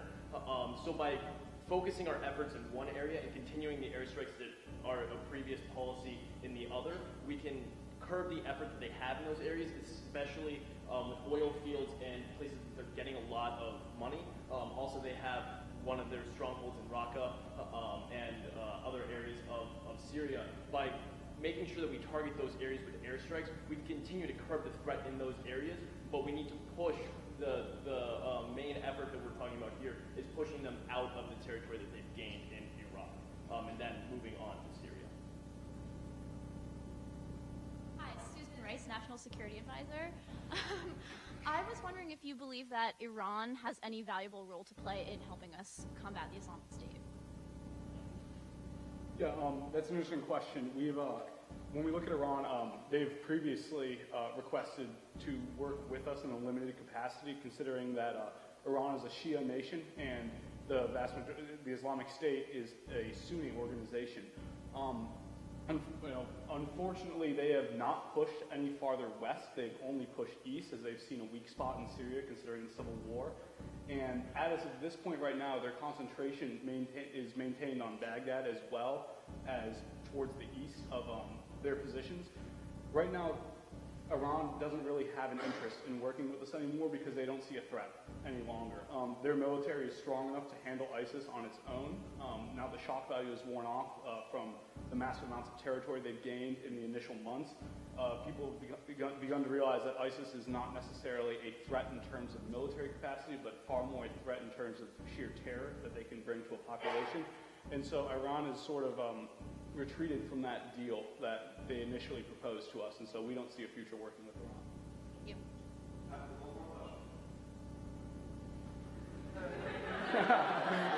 you. Thank you for speaking to me today. It was our honor, Mr. President. So it's not hard to see the parallel between increasing our force in the Middle East currently and how we felt in the mid-1960s as we got more and more involved in Vietnam. Why do you think that sending troops over, not troops, but sending intelligence officers over and to help guide the Iraqis is a better option than possibly just focusing on intelligence right now and possible covert action? Great. I'll take that question, Mr. President. Thank you for asking. We think that there is I understand, the parallel that you would like to draw to the 1960s, but there is, we believe, a much larger threat in this situation that was not necessarily present in the 1960s. It's something that Charles brought up very briefly, and that is in the power that ISIS has gotten through their use of social media and through the mass media that we now have in the world. This sort of influence is not something that was present in the previous associations, and we think that that ability to wreak havoc not just on a certain area but on the entire world, as we watch in horror at some of the actions of the Islamic State, is a threat that we cannot avoid and a threat that we cannot ignore, unlike the threats that might have been present in the past. Thank you.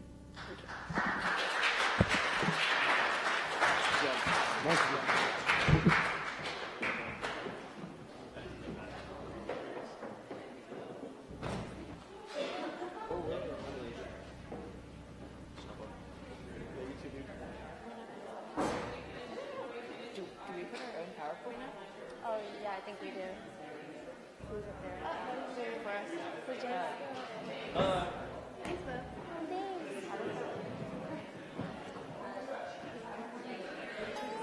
You just press red. Yeah, you press red. Is it on? Oh my god, it's upside down.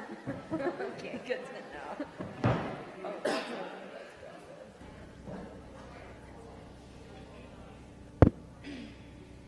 Good evening, members of the CDC, the State Department, the Federal Aviation Agency, the Department of Homeland Security, and the Department of Transportation.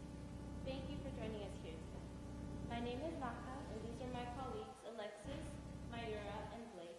And tonight we are here to speak to you on behalf of the WHO about the 2014 West African Ebola outbreak and what this means for the United States.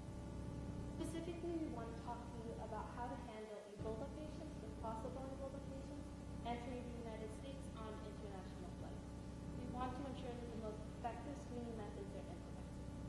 I'm going to give you a brief background about Ebola, then Alexis is going to talk about the political climate and what's currently being done, and Blake and Myra are going to end off with the action steps necessary to carry out our recommendations.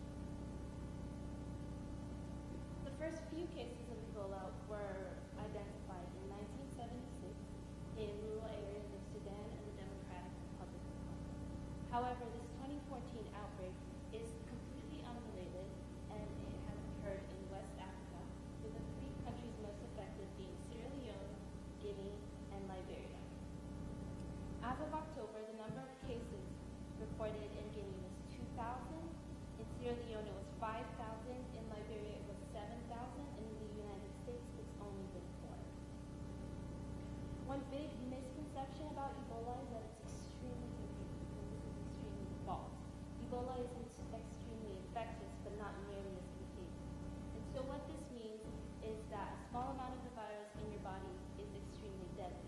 However, it's hard for one person with the Ebola virus to pass it on to another person. The way Ebola is transmitted or spread is through contact with body fluids of someone who has the Ebola virus. And this contact has to be through, for example, a cut or fluid. And also, it's important to know that the Ebola virus is only spread when someone who has Ebola begins to show symptoms. And Ebola is known to have a 2 to 21 day incubation period. And so what this 2 to 21 day incubation period basically means is that the virus lives in your body for about 2 to 21 days before you begin to show symptoms and before you're able to pass the disease on to someone else. And these symptoms include things such as fever, headache, muscle pain, and in extreme situations, vomiting. Now, keeping this all in mind, this is a simple image showing travel from the 3 countries most affected by the 2014 West African Ebola outbreak. And as you can see, more than half of the travel is to other African countries, and a very small percentage is to the United States. Keeping this all in mind, Alexis will now go on to talk about the political climate and what's currently being done. So moving forward, it's important to first see how the public is reacting to what Naka mentioned is an increase in the screening procedures. The political climate, starting with how the public feels about this, is you can see on the graph on the left, people's fear over time of actually catching Ebola has declined. However, juxtaposed with the graph on the right, it shows that while their fear of actually catching the disease has declined, their desire for increased action is actually increasing over time. So with that, there is public support for an increase in measures to reduce the risk of Ebola entering the United States. Also, Ebola was an extremely partisan issue during the midterm elections. However, now that those have concluded and Republicans have won control of both the House and the Senate, it's opportune time to move forward on passing more stringent legislation because you can better obtain partisan support both because you have public support and the midterm elections are now over. What we will be adding to is what's currently being done. The CDC has issued warnings against non-essential travel between the countries most affected by Ebola that Naka mentioned earlier and the United States. For the travel that is occurring from those countries into the United States, they're funneled into one of 5 main airports. Those 5 airports all have the increased screening measures, which are currently very effective at identifying and isolating people who have symptoms at the exact moment when they enter through the screening. However, as Naka mentioned earlier, the Ebola virus has a possible 21-day incubation period, so the current screening measures fail to stop and identify the people who may have Ebola but not yet exhibit symptoms on entering. So now Mayura is going to let you know how we plan on combating that issue. Thank you, Alexis. So, like what was previously said, Ebola has a maximum 21-day incubation period, and current CDC regulations fail to address the travelers coming from these West African countries into the U.S. that may not exhibit a fever upon entering the U.S., but later may come down with symptoms and transmit the disease to other people. So our recommendation is for the CDC to mandate travelers to check in with a local health center or hospital 21 days after arriving in the U.S., regardless of whether or not they exhibit symptoms upon arrival. So we feel that this is really essential in order to increase the detection of cases and to make sure that we are getting these patients the treatment they need as early as possible and able to isolate this disease very quickly. We've outlined 4 action steps that we believe will ensure the smooth implementation of this policy and ensure that the rollout of this proposal will be effective. Our first action step is to pursue letters of recommendation and approval from congressional committee heads and the Surgeon General and past Surgeon Generals. Specifically with regard to the committee heads, we want to target the heads of the Senate Appropriation Subcommittees and the House Appropriation Subcommittees. These include the subcommittees for Homeland Security, since this is also an issue of border control, the Subcommittee on Transportation because of aviation laws, and the Subcommittee on Labor, Health, and Human Services. We feel that by leveraging this support, we will be able to increase the political feasibility of passing a bill that will increase these regulations in Congress. And a lot of the current committee heads, especially in the Senate, are already in favor of similar regulations. These include Senator Mary Landrieu, the outgoing senator from Louisiana, and Senator Patty Murray. Second part of our first action step is to reach out to the current Surgeon General and the past 3 Surgeon Generals in order to get their support for these regulations. We feel that this will add credibility to our proposal and political leverage. And we feel that as the World Health Organization, while we do already have a lot of credibility as a health organization, we feel that using your contacts, the CDC's, the FAA's, the Department of Homeland Security, and the Department of State's contacts within Congress, we will be able to push this bill through Congress very quickly. It's also essential that we get this pushed very quickly because, as Alexis mentioned, the Republicans will be taking over the Senate in January, and a lot of these committee heads will be reshuffling. They won't have their positions anymore, and like I mentioned earlier, some of these senators are actually outgoing. So it's really important that we engage with these people quickly and push this bill forward as soon as possible. Our second action step is to reach out to former politicians, to senators, to congressmen, other key politicians that have already expressed support for similar regulations. These include former Governor of Florida, Jeb Bush, and the current Republican representative from Iowa, Chuck Grassley. Getting Republican support in particular is key, since during the midterm elections they were the most vocal about banning flights altogether and quarantining travelers, which the World Health Organization absolutely does not recommend. However, like Alexis said, this will no longer be as heated or partisan or polarizing because the midterm elections are over. And so that means people from both parties are going to be more likely to reach across the aisle and find a bipartisan solution. This leaves us with a small policy window that we think we can utilize to effectively pass this policy as soon as possible. Now Blake will talk about education and awareness. Thank you, Mayra.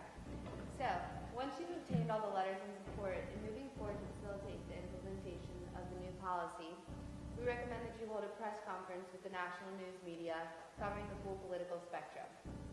We believe that this will enhance the transparency of any changes, as well as acclimate the public to the idea of a new procedure.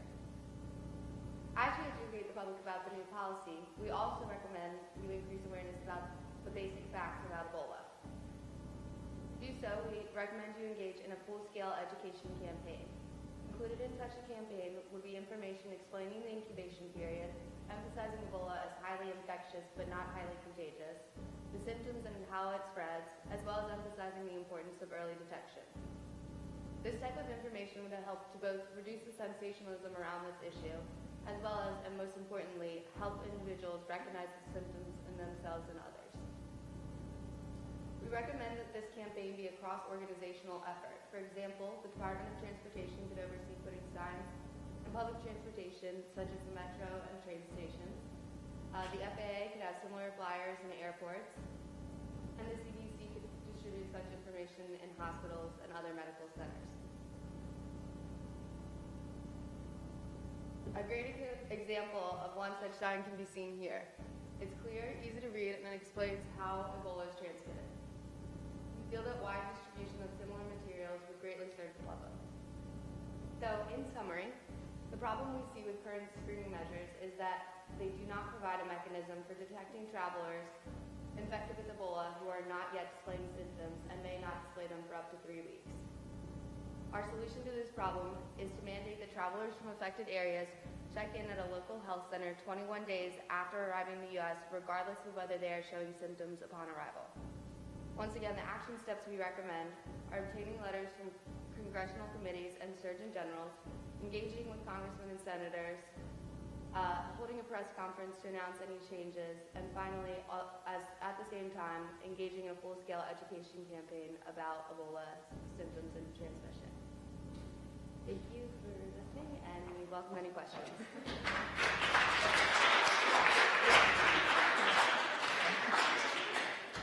Hi, my name is Nora Noose. I'm a concerned parent. I've noticed that your central part of your recommendation hinges on checking in at a local health center. However, as a zookeeper, I live in a very rural area. And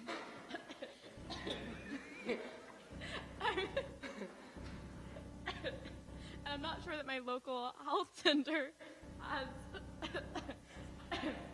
You have Ebola? Not sure that my Do you need to check in? I'm not sure my local health center has the capability to check for Ebola screenings in the rural area that I live as a zookeeper. As a zookeeper, do you think you will be traveling to an Ebola-affected area? Someone in my area could. That's a very Currently, good point. rural areas do have critical access hospitals and health centers, which are all trained from central locations to the nearest largest city. So they'll have access, again, to the top information and how to deal with the symptoms and all of that, as well as Blake mentioned, it will be distributed to them. Thank you. Hello, Margaret Schnook, The Skim. As Ebola falls off the radar of many Americans who are more concerned with more recently pressing issues, how do you intend to keep Ebola protection and prevention on the radar of Americans? That's also another reason that we really want to pass this policy as expediently as possible. Like I said, there's a really small policy window to get this passed. And while it might be falling off the radar for a lot of politicians after the midterm elections and with other issues coming up in the news, we think that by announcing this in a press conference as soon as possible, we will be able to keep it on people's radar and keep it politically salient. Thank you. Hi, I'm Allie Janini, taxpayer, and I hope so. So Ebola is not as concerning of an issue to me as it was earlier in the summer, and I'm just wondering how, if you're expecting to require people who travel to West Africa to go to a hospital 21 days after they've arrived, how you expect to monitor these people and what are the monitoring costs associated with that? Okay, so it'll kind of work like a prescription, meaning like you'll be given something by the CDC because that's who currently does the screening. You'll be sent off with that, and then the CDC will notify the local health center within logistically closest to you. There's different variations of like cost. If cost is an issue, you can be sent to a health center which has lower cost screenings and like provides healthcare at a lower cost just in general. So it would kind of be distributed based on income, and so if a hospital is too expensive for you, a health center would be able to go from there. And then currently, people that are going through these screenings are being treated. So as far as costs, it's kind of minimal. It's just mainly a screening. And as the travel graph showed, it's actually a very small percentage of people that are even coming in, so the cost would be pretty low.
I'm also really glad that I can speak about my yeah. Dude, I'm really mad. No. And it's gonna be like 5 minutes.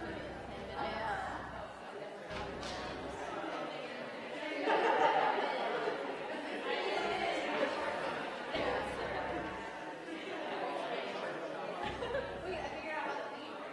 Oh, cool. We need that. That's too much work for me. Yeah. Are we still? Guys, I have to remember.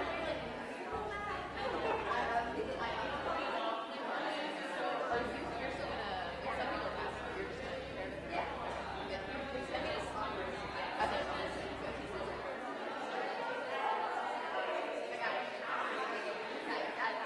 Got it.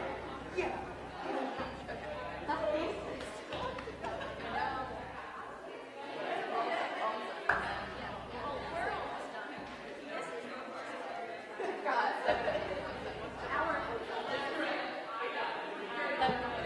We're just trying to figure out if it's 11 or 12. And it's 11. Oh, there's a lot. Yeah. We are. What? 7. This is you guys? Yes. 5 left. Nice. Yeah. MPP. Yeah, I know. The Isn't that funny? MPP.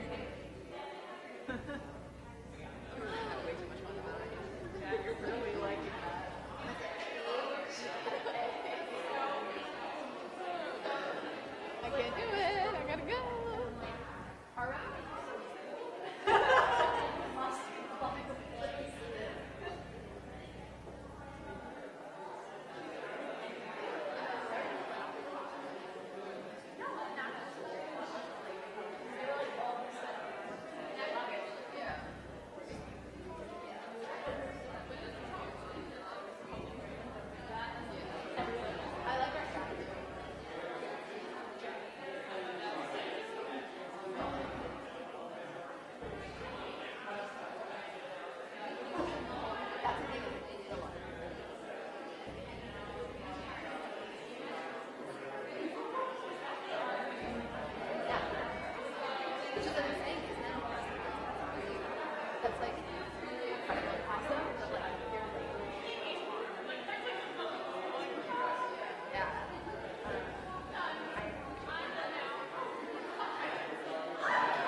Trust. We have the trust. We have the trust. Yeah. In education. Exactly. Okay.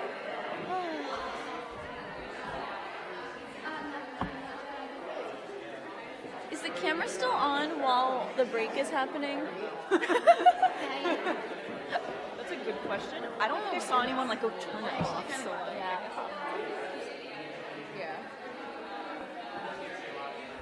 I won't void this.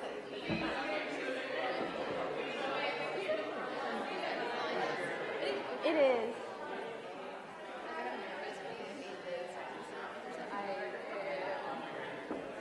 It's fine. Ours is not any worse than anyone else's. No, honestly, I think we're starting off in a much better position Yeah. than I was So even not- anticipating. Yeah, me too. You can do it. You are? I'm so glad she's going first because she'd be like fidgeting the whole time. No, I'll actually be okay. Yeah. I get a lot less nervous once I'm already talking. It's just like the second I before know. I start talking, Yeah, I like like- want to throw up. Yeah.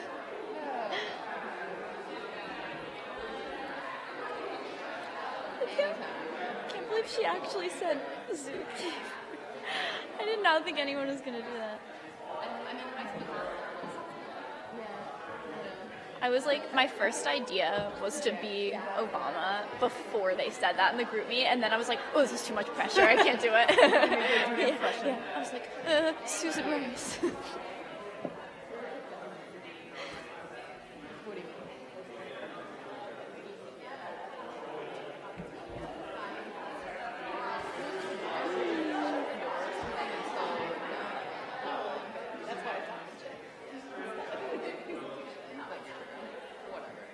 No, it is. We have to convince these stakeholders.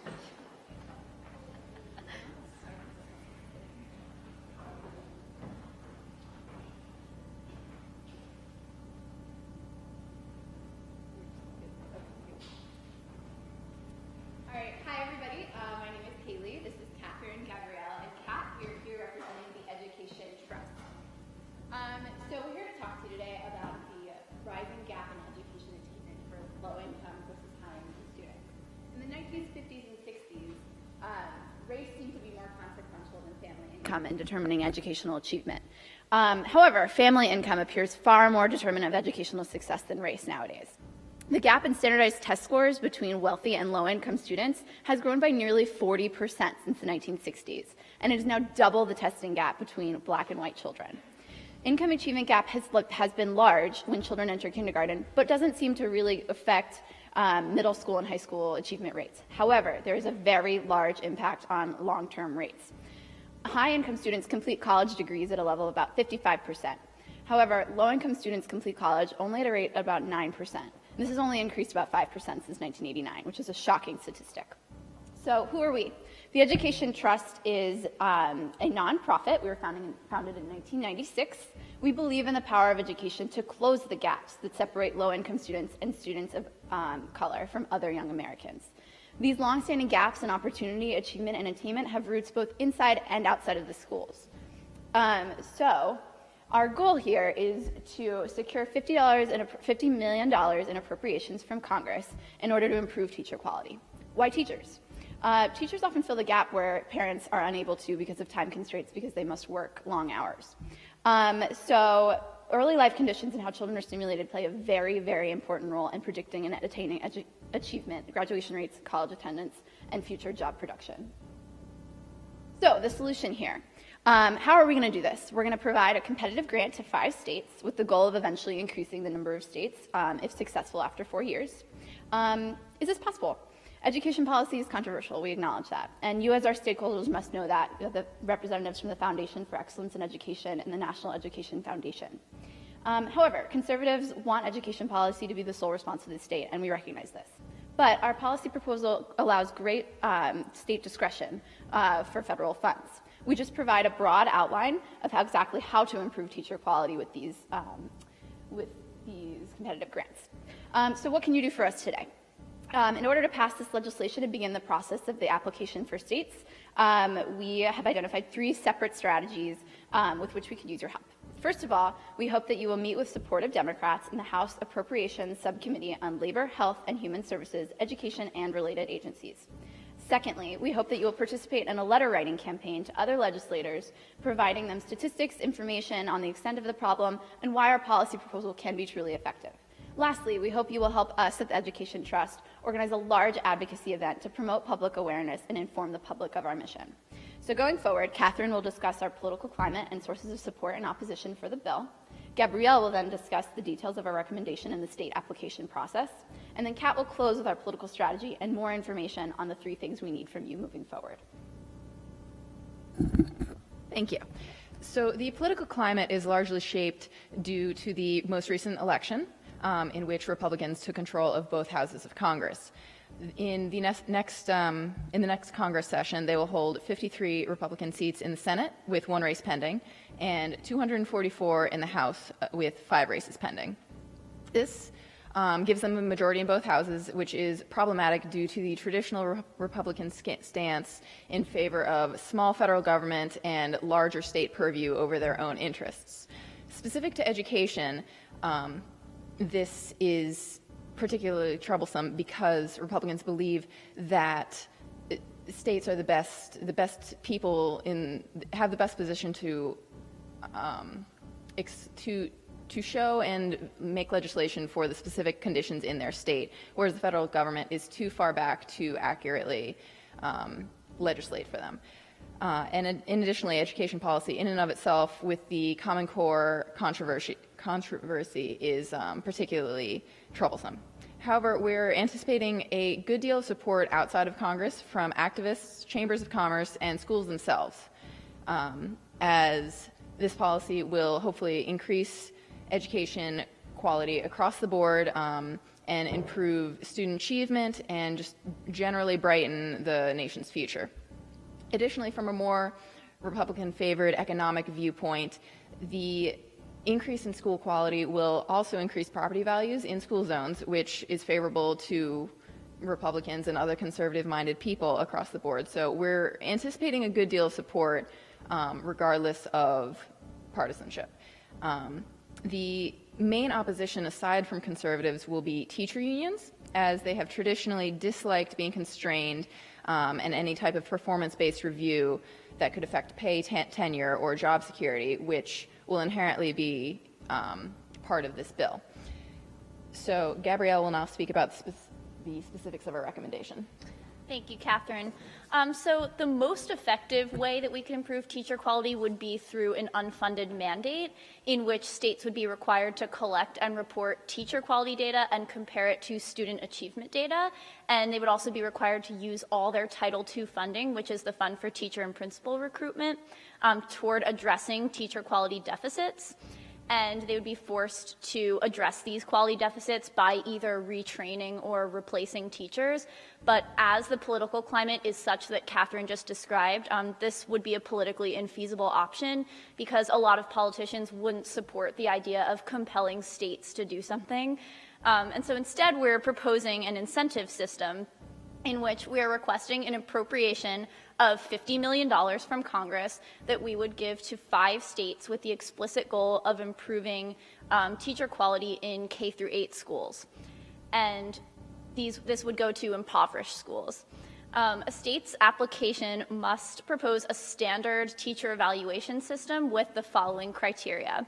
So 50%, so it would be a weighted evaluation system in which 50% would rely on student achievement, and within student achievement, 70% would be measured by standardized test score improvement, and 30% would be measured by graduation rates. And the other 50% of the weighted evaluation system would be focused on teacher performance. And 60% of teacher performance would be based on at least 2 unannounced classroom observations. 20% of that would be based on the percent of teachers in the school who have a master's degree. And the final 20% of this weighted system would be based on the number of teachers in the school who have been teaching for more than 5 years. Finally, we would allow states the discretion to develop their own methods for achieving these standards as long as they meet the criteria that we listed. So the size of the grant per state would be determined by the number of school-age children K through 8 in the state and the number of students who qualify for free or reduced lunch in the state. And we would weight this 35% and 65% respectively when determining how much money to give each state.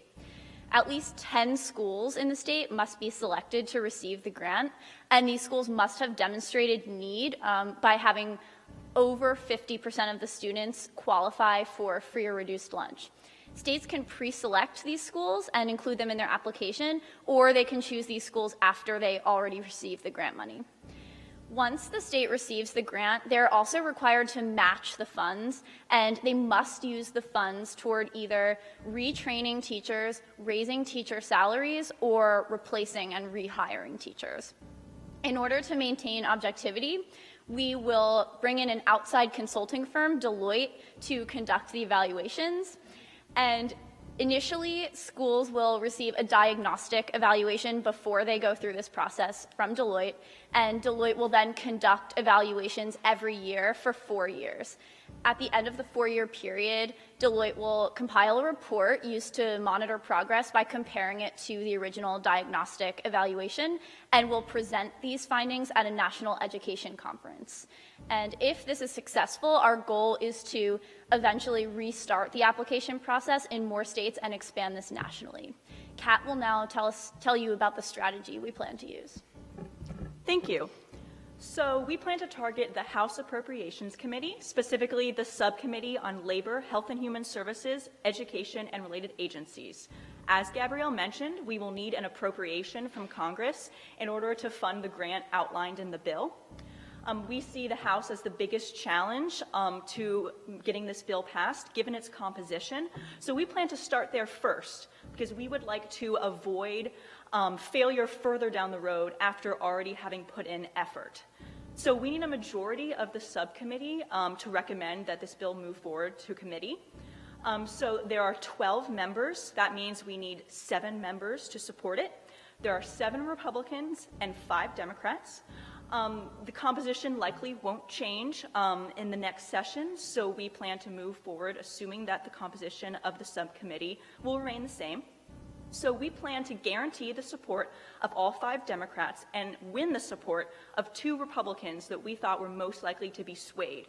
And we think the best candidates are Representative Joyce from Ohio and Representative Womack from Arkansas. So to do this, we plan to take 3 major steps. First, We plan to meet with Democrats individually to fill them in and ask them for their support. You all are encouraged to do the same. We think that all the Democrats will likely be supportive, given that they've all either made explicit comments supporting education and education reform, or they've made none to the contrary. So they probably will not need too much convincing, though we would like to meet with each of them individually to assure their support. Most important is Representative Mike Honda from California. Because of his longtime work with education, he was previously a high school teacher and then became a high school principal. So for our second step, this is how we will be addressing gathering the support of Republicans, specifically first Representative Joyce from Ohio. So he's from a swing state. His district is Republican, but not overwhelmingly so. In 2008, it went 49.1 for Obama, 49.4 McCain. He also was just elected in 2012, so he's not an entrenched incumbent, complacent in his seat. So we have reason to believe that he would value constituent needs and concerns for political reasons. We also would like to explore the possibility of Joyce introducing the bill, although there would certainly be willing Democrats. Having a Republican introduce the bill would obviously have a much bigger impact on Congress as a whole, given its conservative bent right now. So to win his support, we plan to start a letter writing campaign in his district. This is where we can most use the help from your organizations. We need to petition members of the community, particularly those with a tie to the public education system, to write a letter supporting the bill and improvements in teacher quality more broadly. Now, our third step is how we plan to win over Representative Womack. He's from the 3rd District in Arkansas, which is a very Republican district. However, he is a promising candidate to supporting our bill because he says, for example, on his website, he will work to strike the balance between federal involvement and local control. And we think that the grant does meet that balance because the states can choose to apply, and they also have some leeway in deciding how exactly they will meet the evaluation requirements. So he may not be the most moderate Republican. However, given the composition of the House right now, we think that it would be highly beneficial for the long-term success of the bill to get the support from a rank-and-file Republican early on. So we plan to win his support through a public outreach event, which we can plan with help from you all. This can be done in addition to a letter writing campaign. The more the better in a Republican district like this. We will be sure to invite media outlets to this event to draw attention to the issue and put pressure on Womack. So these are 3 actionable steps that you can take and that we plan to be taking going forward. We hope that we can have your help in passing this bill and improving education for children across the country. So thank you for coming, and we would welcome any questions that you have.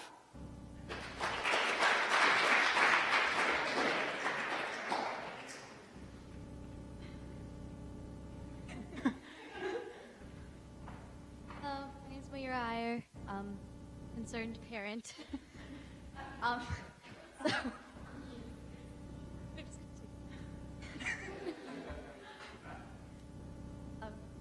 So I understand that you want to spend $50 million on this proposal, but I just wanted to ask you how this proposal specifically would be any different than Race to the Top, which already provides competitive grants to counties for turning around their lowest performing schools and for adding increased performance standards on teachers. Well, the point of this is to sort of isolate teacher quality specifically, because if it doesn't end up working, then we can sort of eliminate teacher quality as the sole necessity for improving education quality. And so Race to the Top does utilize stricter teacher performance standards, but it also incorporates other things. And so the point of this is to see if teacher quality is the sole driving factor in the achievement gap. And we're hoping that by improving teacher quality, we can eventually see an improvement in education in ways that other programs haven't been able to do before. Thank you. Hi. So I'm a former teacher. I teach for 20 years in the public school system, and then I decided to quit because the bureaucratic rules that are placed on us really diminishes our ability to teach students. I think there's a fundamental misunderstanding that we are able to fix, not our kids. Sometimes the problem is not teacher quality. The problem is that the kids aren't being helped at home. Why do you focus on the teachers and not helping the kids at home? So our role as the Education Trust is we provide research publications and policy proposals for education policy rather than social policies that would directly influence children's state of mind and their normal life. But you are 100% correct. And that's why I try to say that teachers often fill the gap where parents are unable to do so. Teachers can often fill the role that absentee parents are unable to play. Educators often have the power to disrupt those long-standing patterns that are prevalent at home. So we hope to start. Wait, I just want to add something to that. And also, there are other initiatives going on right now, such as the community schools movement, for example, that try to pull parents in and intervene a little bit in what goes on at home. But we're just trying to have a more narrow focus because there are already other groups who are focusing on that, and it's really the combination of the two that we need. And I would also like to add that we're not completely eliminating teacher flexibility. We are just providing evaluation guidelines to really see if what you are doing in the classroom is being effective or not. So you still have some flexibility. Okay. Hi all. Thank you very much for coming and speaking with us today. And I guess I just had a question about sort of the intentions and the goals of a policy like this. You mentioned multiple times in your presentation that the goal of giving this grant money to at-risk schools was to eventually replace teachers that are deemed ineffective. Now, you also mentioned that a lot of this efficacy was going to be determined by test scores. And I guess my two questions are, first of all, like, how do you believe that student achievement on tests, that is sort of like directly correlated with teacher performance? And additionally, how are you going to get around a lot of the current rules about tenure and various teacher unions that could be large factors in allowing or disallowing you to replace ineffective teachers or teachers deemed ineffective? Well, to address your first question, that is why we have the percentage scale. We don't believe that the Common Core or standardized testing really says anything about student achievement. A lot of it is the non-quantifiable indicators, but it is a particular quantifiable indicator that we can measure. So just do the best of what we can. I just want to add on to that. And additionally, we're not saying, you need to meet an 80% threshold. We're looking at change over time to see growth rather than a specific threshold to meet, which is, I think, it adds a nice nuance to our policy.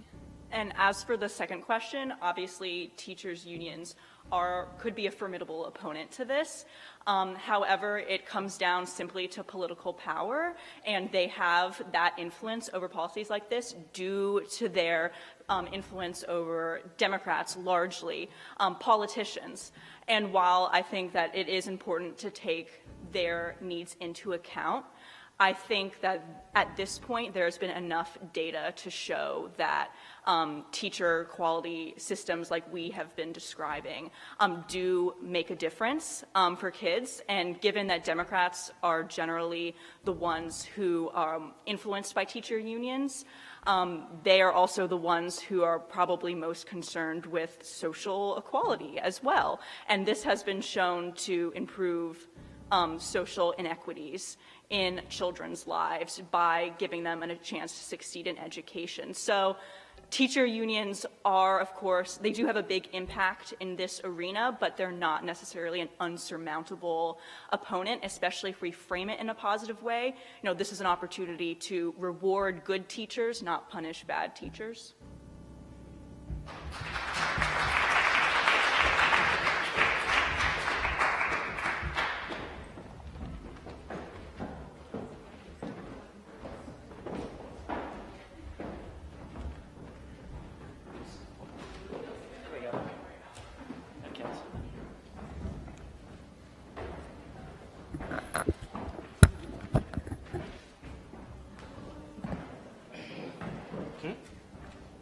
It's right there.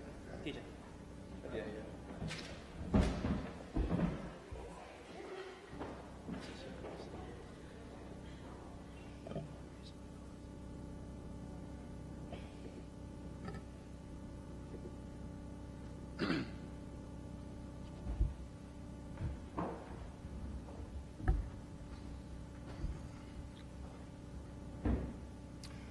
Hi. We'd like to thank you all for allowing us to speak with you today. We know you're very busy, and we consider it a privilege to be able to address you in this capacity. We are the Marijuana Policy Project, and since 1995, we have had as our mission the reform of federal laws to allow states to determine their own policies in regards to marijuana. As of 2000, we have established a national framework that has aided in the recent progress we have seen in regards to policies throughout the nation of marijuana, as well as the recent legalization efforts in Colorado and Washington. But we're here today to address a gleaming discrepancy, and that is the failure of the federal government to codify through legislation its policies in regards to marijuana at the state level. We'd like to begin by introducing you to Brandon Coates. Mr. Coates is a 34-year-old quadriplegic medical marijuana patient living in Colorado. At the age of 16, Mr. Coates was involved in a car accident which has since left him wheelchair-bound and prone to uncontrollable and painful muscle spasms. Mr. Coates began using numerous pharmaceutical products, but time and time again experienced failure. So, with the advice and consent of his medical professional in the year 2009, Mr. Coates began using medical marijuana and experienced immediate success, a fact that his then employer, Dish Network, was well aware. However, it did not stop Dish Network from dismissing Mr. Coates in 2010 after failing a random drug test.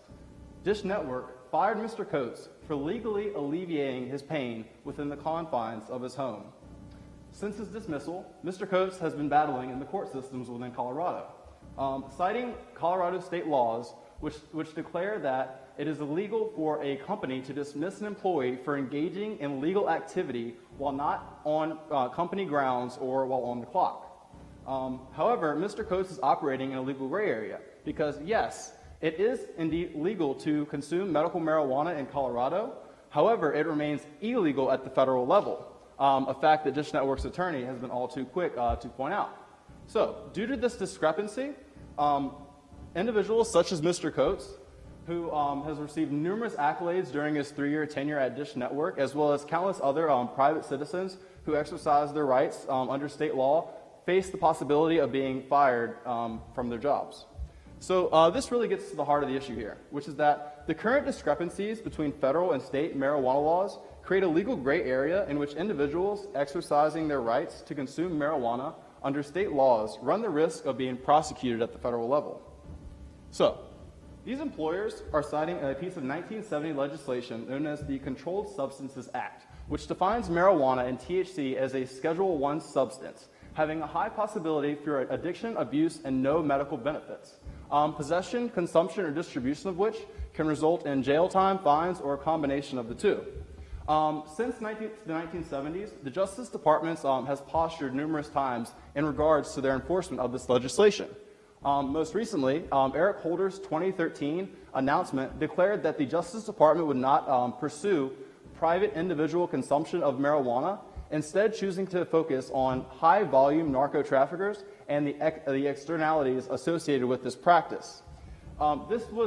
This came with the caveat that states would the assurance that the states would continue their smart regulatory policies to ensure public health and safety.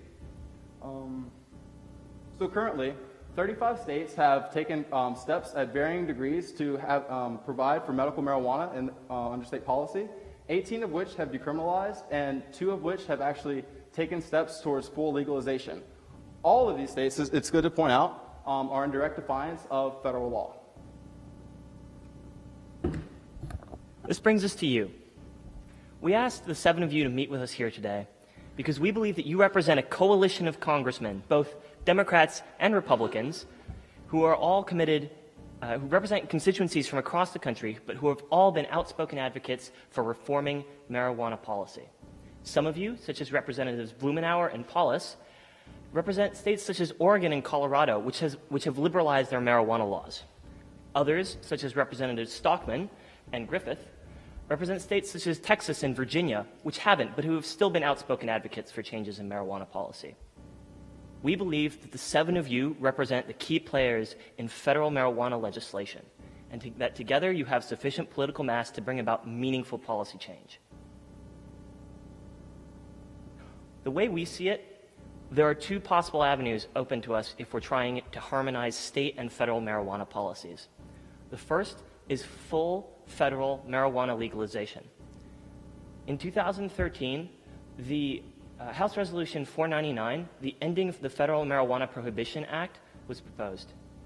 This act would direct the Attorney General to remove marijuana from the list of Schedule I drugs under the Controlled Substances Act, and instead reclassify it as a substance similar to alcohol under the authority of the Bureau of Alcohol, Tobacco, and Firearms.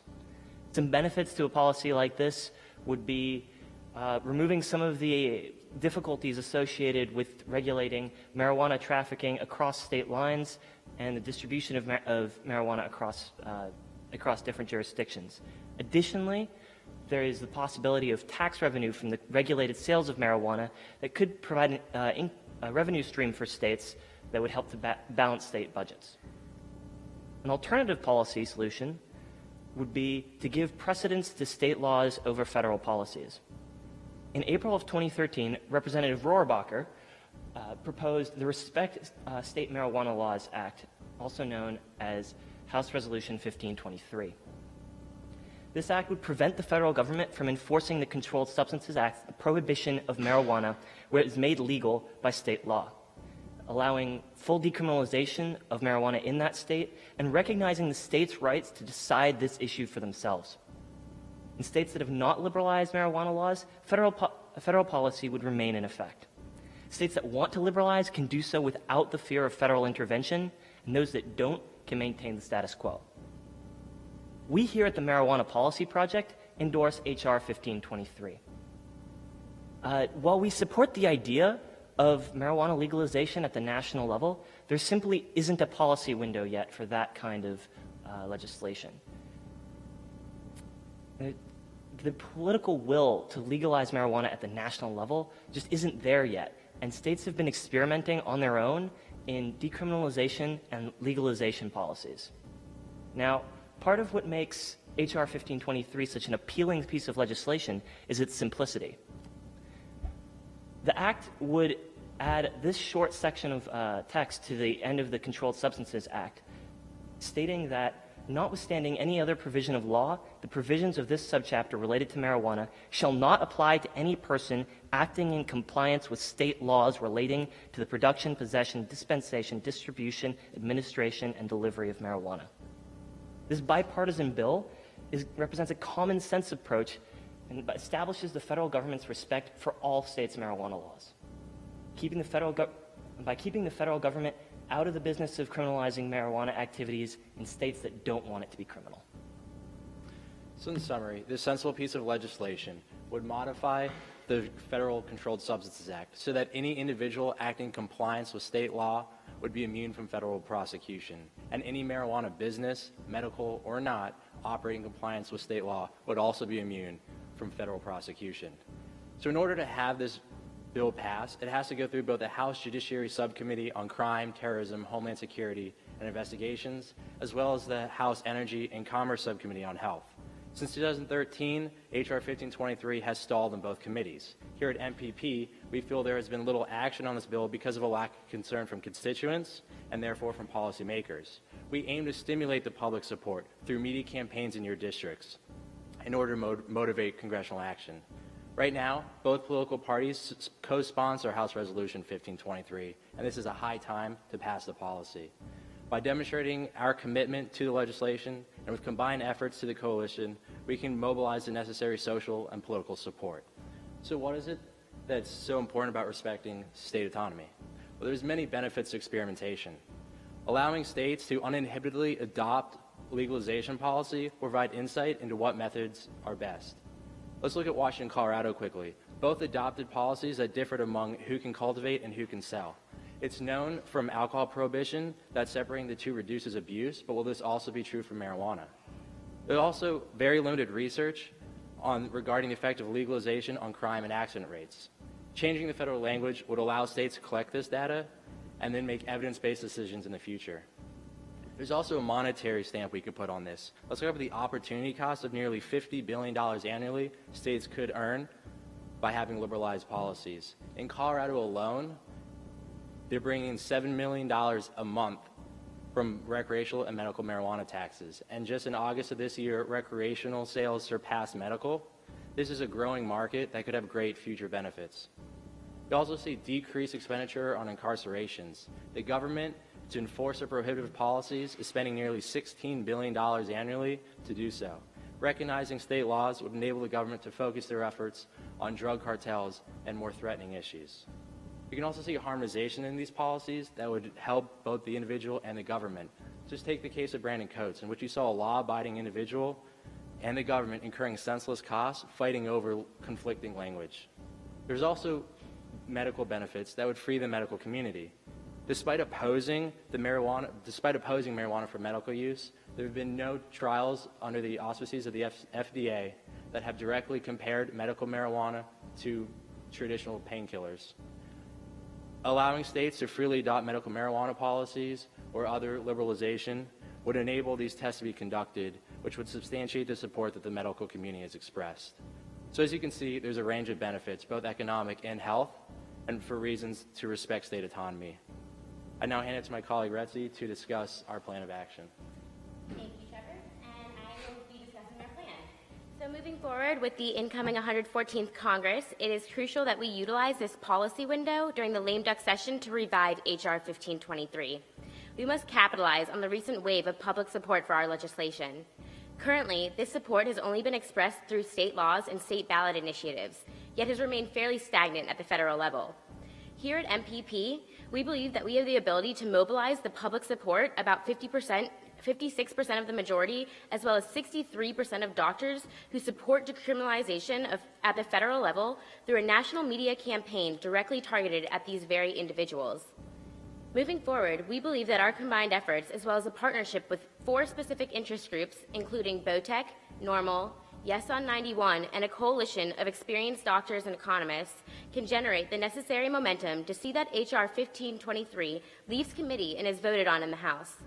To do this, we plan to facilitate media campaigns uniquely tailored to your individual districts, as we feel your support by your constituents is paramount to the success of our efforts. To garner this support with your constituents, we recommend that you write letters, dear colleague letters, to the different Congress members within both of the committees previously spoken about, where H.R. 52 was originally stopped in the past.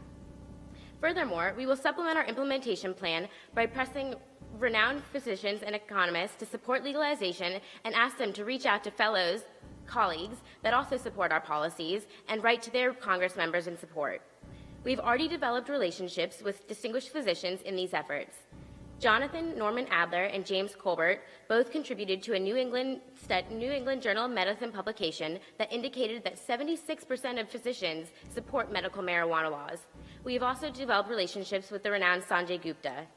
Furthermore, economists such as Nobel laureate George Akerlof, as well as Howard Margolis of the University of Chicago, have developed relationships and they support our policies as well. Moving forward, we are confident that our joint efforts, combined with those of NORML, BOTEC, Yes on 91, and our coalition of doctors and economists, can pass the House Resolution 1523. Thank you, and we are welcome to questions.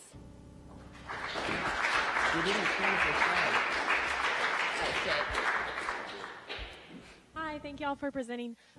Do you foresee this resolution that you've proposed as a long-term solution through states just legalizing marijuana on their own, or do you think that it will eventually lead to federal legalization, like when the time is right? We suspect that this is going to play out in a similar fashion as DOMA has on gay rights. The jurisprudential evolution of that has taken a state-by-state level incrementally, and we suspect that that is going to take the same route with the marijuana laws. Hi, guys. I'm Congressman-elect Dave Brott, and I'm also an economist, and I really like the free market, but I'm a little concerned about how the proliferation of marijuana might decrease the productivity of the average American. Can you speak a little more about the economic impacts of your efforts? Absolutely. So there's only 2 states right now that have actually fully liberalized or legalized marijuana use, and this has happened within the past year. It's very difficult to say that there's any evidence that shows that productivity has gone down, that median income has gone down, that there's been any negative effects of this policy. You can't even talk about crime rates or accident rates. There's nothing that says that this is true. So in the future, we do know of the tax revenues that have come in. So in that sense, that money can be used to develop programs to tests that can determine whether or not there actually is productivity changes. Exactly. As further research will show and more states take on legalization, if the research and evidence reveals what you're suggesting, then I think states will realize that and will not pursue the policy. So that's the benefit of our option. Thank you. And, additionally, though, while we may be concerned about marijuana use decreasing national productivity levels in the state, there are some benefits to productivity levels that will come out of the decreasing incarceration rate by having more members of the community who, other than their use of marijuana, medical or recreational, have been completely productive members of society, and allowing them to stay out and remain productive will hopefully raise productivity rates at a state level. Thank you. Hi, Representative Mosh here. I really enjoyed the presentation. I couldn't agree more. But I have a question for you about, you said we should push it during the lame duck period. Why not wait until the Republican majorities come in and pass it? Because they're against voting. They should be. That's a great point. We chose the lame duck session as right now because there is a Democratic advantage. However, the bill is initially written by a Republican, Dana Rohrabacher from California, and we also have on our coalition at least 6 Republicans that also support the bill. So we feel that we are initiating this during the lame duck, but that once the Congress does overturn in January, that we will see further support.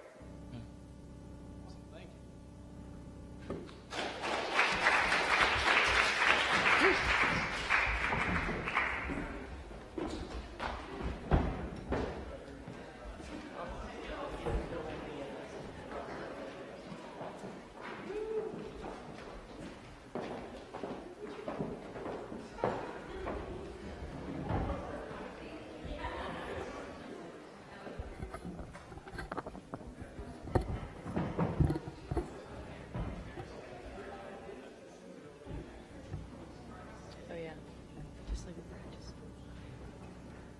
Just click it.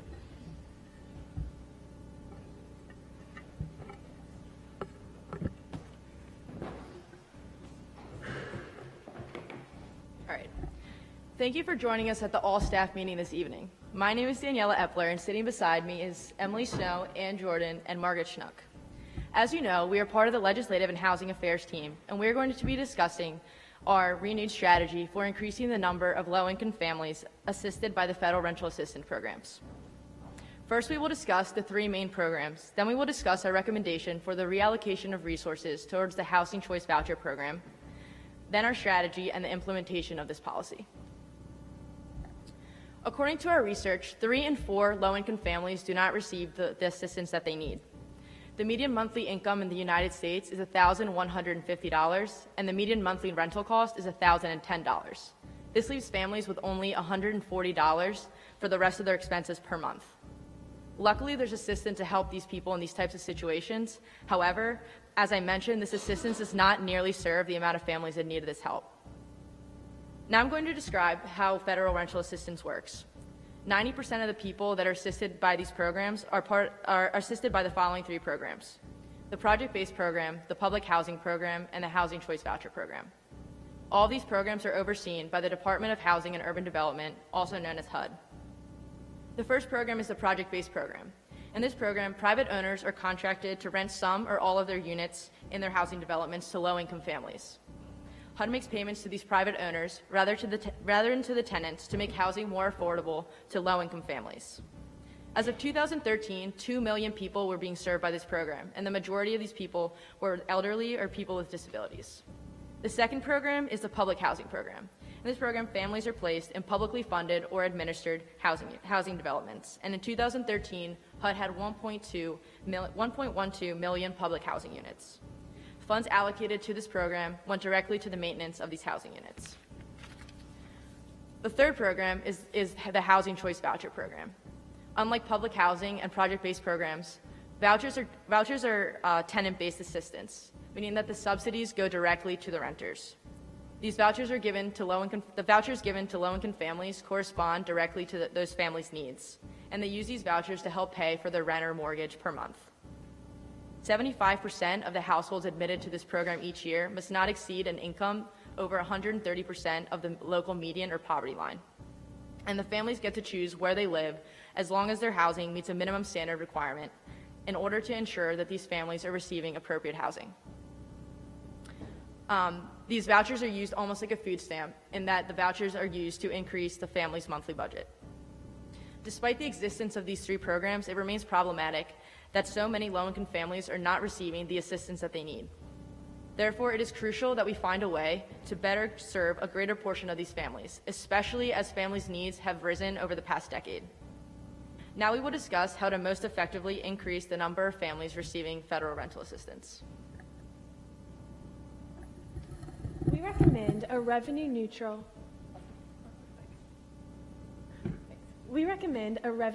reallocation of HUD funding from public housing and project-based housing to vouchers. Vouchers have three key advantages over unit-based assistance. UVA professor Edgar Olson has explored these advantages in depth, and we rely heavily on his expertise and his published papers in our analysis. The first advantage of vouchers is that they prioritize those with the greatest need. Current HUD programs are not entitlement programs, which means that families do not automatically receive assistance even when they are eligible on the basis of income. Rather, assistance is given on the basis of waitlist positions and the basis of the amount of funding available in a given locality.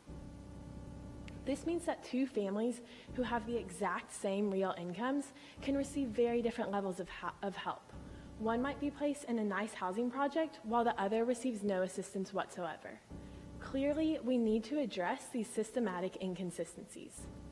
If funding were transferred into the voucher program, it could be redesigned into an entitlement program, which means that every eligible family would be served and that families with the same real incomes would receive the same amount of help. An alternative policy would be to change the algorithm that's used to determine who receives assistance. Rather than emphasizing factors that are arbitrary, such as a waitlist position, priority could be given to families who have especially low incomes or who have children. This policy would certainly be better than the status quo, but it's not good enough because it doesn't increase the number of families or individuals who are served. We believe that vouchers would. Research shows that vouchers are substantially more cost-effective than unit-based assistance. This means that a revenue-neutral transfer of funds would lead to an increased number of people being helped at no additional cost to the taxpayer. In fact, Professor Olson's research shows that without even changing the HUD budget, but just by moving money around, there would be an 89% increase in the amount of assistance that's given to families if funding were transferred from unit-based to tenant-based assistance. Finally, vouchers increase choice among recipients and competition among landlords. Under unit-based assistance, a family only receives a subsidy if they live in the particular unit to which they are assigned. This makes the family worse off because they aren't allowed to choose where they want to live, and it also reduces competitive pressure on the landlords. The landlords aren't incentivized to go out and decrease rent rates as much as they can or to make their unit as desirable as they can because they aren't having to compete for people to live there.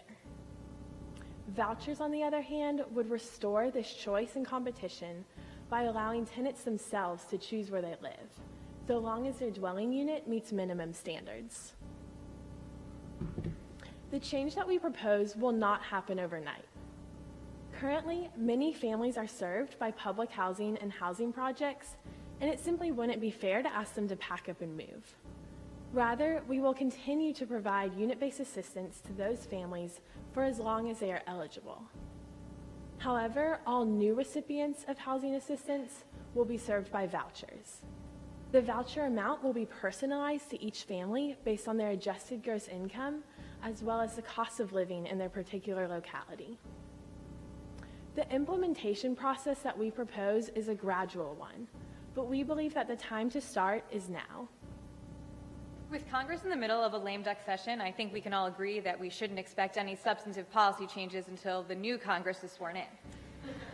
So we must first focus on developing a broad base of support throughout the country to develop momentum that will put pressure on the incoming Congress to provide more funding for housing choice vouchers.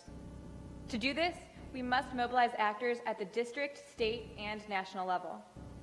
First, we will work to activate housing advocates around the country in key districts and states. Utilizing our network of organizations involved in the State Priorities Partnership, we will conduct regional meetings with housing advocates to convince them to prioritize housing choice vouchers in their advocacy efforts and encourage them to reach out to their congressional representatives and staff regularly about the housing choice voucher program. We will also cultivate partnerships across national advocacy networks beyond the housing advocacy community.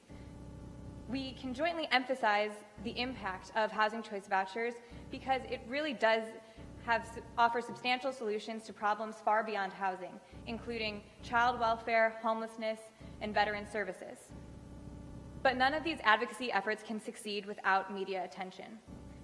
We have already begun to draft stories and op-eds alongside our media team at the center so that the local advocates can place these in their papers, focusing on localized statistics about how many people are still on wait lists even though they're eligible for vouchers. We also already have a strong national media platform due to our relationships with publications like The Washington Post, The New York Times, Slate, and New Republic. We hope to direct this national media attention to the voucher program by increasing the number of publications we at the center put out about the Housing Choice Voucher program. Our messaging focus will also change to revolve around sympathetic audiences and how they are particularly affected by the Housing Choice Voucher program. This will give the media an accessible story to tell. Our primary sympathetic audiences on which we will focus are veterans, seniors, and children. Though as policy wonks, we all sometimes get a little stuck in the weeds about the actual data of our reports. That's just not what communicates with the general public. Though the housing team is making a concerted effort to refocus our publications on the human impact of vouchers, because in the end, that is why people will care. Though our grassroots campaign focuses on why housing choice vouchers need more funding through a negative frame, or in other words, how many people need the vouchers but are not receiving them, our legislative affairs team will focus on a more positive frame as they have meetings on the Hill to convince our representatives to champion the cause. In terms of political strategy, our overall objective is finding champions for housing choice vouchers in Congress and the executive branch. Our lobbying approach will consist of meeting with key members of the Transportation, Housing, and Urban Development Subcommittee of the House Appropriations Committee, hosting a joint meeting with the White House, OMB, and HUD, and circulating a sign-on letter in Congress. First, our legislative affairs team will meet with key members of the Transportation, Housing, and Urban Development Subcommittee, known as THUD, of the House Appropriations Committee. The current chairman and ranking member of THUD did not seek re-election this past November, so our legislative team will be closely monitoring the new leadership elections come January, and following those elections, we will be identifying potential champions within THUD for our initiative. As a minimum, we need to sway 6 of the 11 members of THUD to support our proposal, and we hope to sway 7 to 8. Our objective in these meetings will be to put direct pressure on members of THUD to gain champions for our proposal in the upcoming appropriations legislation. In our meeting with the White House, HUD, and OMB, our team will be meeting with the President's Domestic Policy Advisor, Cecilia Munoz, OMB Secretary and previous HUD Secretary, Sean Donovan, and current HUD Secretary, Julian Castro. Our objective in this meeting will be to gain the support of 2 key agencies in the White House to put pressure on Congress to legislate our initiative. Finally, our legislative affairs team will circulate a sign-on letter in support of housing choice vouchers in Congress. Our team will be sending the letter to congressional offices that already support housing choice vouchers, and we will be personally visiting those members we identify as on the fence. Our hope is to gain 230 members of Congress to publicly support vouchers. We also hope that members will have already heard from their constituents that have been reached by our grassroots program and will be therefore more likely to support our initiative. In our meetings with the White House, HUD, OMB, and members of Congress, we will be presenting our recommendation for housing choice vouchers in a positive frame, stressing how vouchers most effectively and efficiently help constituents. For instance, housing choice vouchers help families and thereby strengthen and stabilize communities. Housing choice vouchers also address the fact that public institutions simply cannot hold everyone in need. We anticipate two objections to our proposal. The first being that vouchers won't work when there are low vacancy rates in tight housing markets. Our response to this is empirical evidence shows that even in the tightest housing markets, voucher utilization rates remain high. In other words, in these tight housing markets, people are still able to find affordable housing that meet voucher minimum standards. Another potential objection is that the elderly and people with disabilities won't utilize vouchers. Our counter is once again data debunks this concern. 45% of families currently receiving vouchers have an elderly or disabled member. To wrap up, we are confident that housing vouchers are the most efficient and effective way to serve the 75% of eligible Americans currently not receiving rental assistance. Through our grassroots and political action steps, we will secure funding for increased housing vouchers in Congress. Thank you for your time, and we're now happy to answer any questions.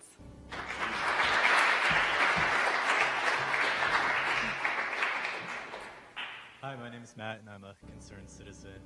I come from Alexandria, Virginia, and we have a very, very high real estate market in terms of prices. And I think part of the reason that low-income people can live in our neighborhood is because of the housing projects. I'm sure if they were able to get a voucher, they could move in the area and still be able to commute to their current jobs, but they would probably have to leave the city of Alexandria, and that would thus decrease the diversity in our city, both among income and race, since race and income are pretty correlated in our city. And I was just wondering if diversity was a concern for you guys, or if cost was the main thing you were looking at. That's a great question, thank you. So I guess I'll address it in two parts. So the first being that the vouchers will be adjusted to the cost of living, and so the policy that we propose would take into account the cost of housing in a particular locality, and would be higher in areas that are more expensive to live in. Your second concern about diversity is something that we've thought a lot about. Empirical evidence shows that there's actually not a big difference between the neighborhood effects of public housing and housing projects versus vouchers. To be honest, neither one truly has a huge effect in integrating neighborhoods, at least according to all research that has been done. So we don't believe that the shift from vouchers would lead to any less integration than we're already seeing. Thank you.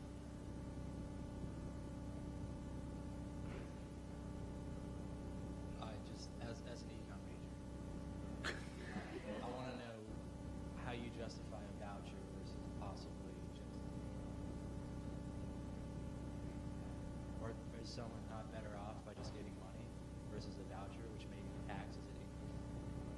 Would it be more worthwhile than handing more money for hourly wage? That's definitely a great question. And economic efficiency, obviously, is something we certainly considered because vouchers are more economically efficient in serving low-income individuals, especially because we can serve more people with the same amount of money with vouchers. In terms of directly putting money in people's hands, that's perhaps more of an optics question because the American people often don't respond as well to giving direct handouts rather than giving something in the form of a voucher. And so especially with the new Republican Congress coming in, we decided this would be the best proposal to really be able to pass as legislation.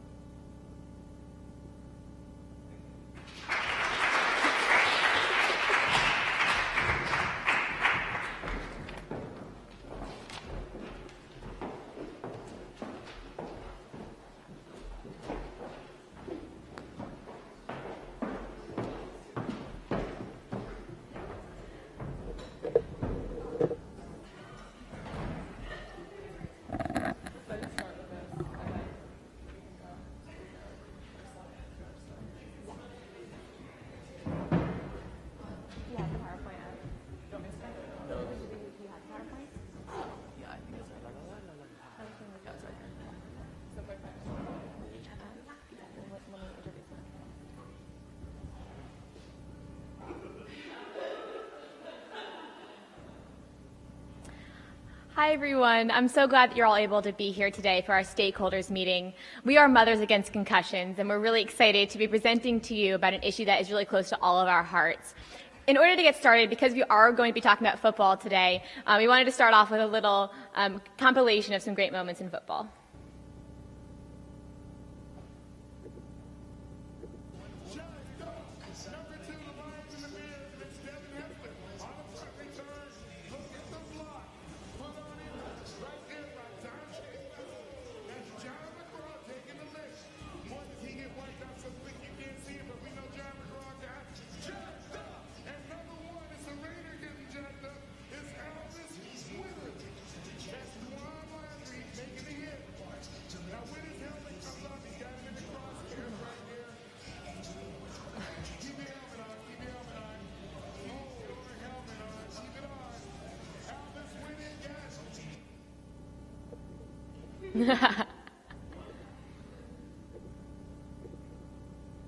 So that was a lot of fun to watch. And this is Jovan Belcher, who was a linebacker for the Kansas City Chiefs.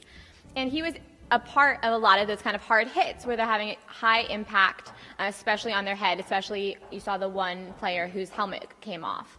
Jovan Belcher was a linebacker until the day that he shot and killed his girlfriend in the presence of his mother, and then drove to the practice facility for the Kansas City Chiefs, called his coaches outside, said he wanted to show them something, and then killed himself in the parking lot.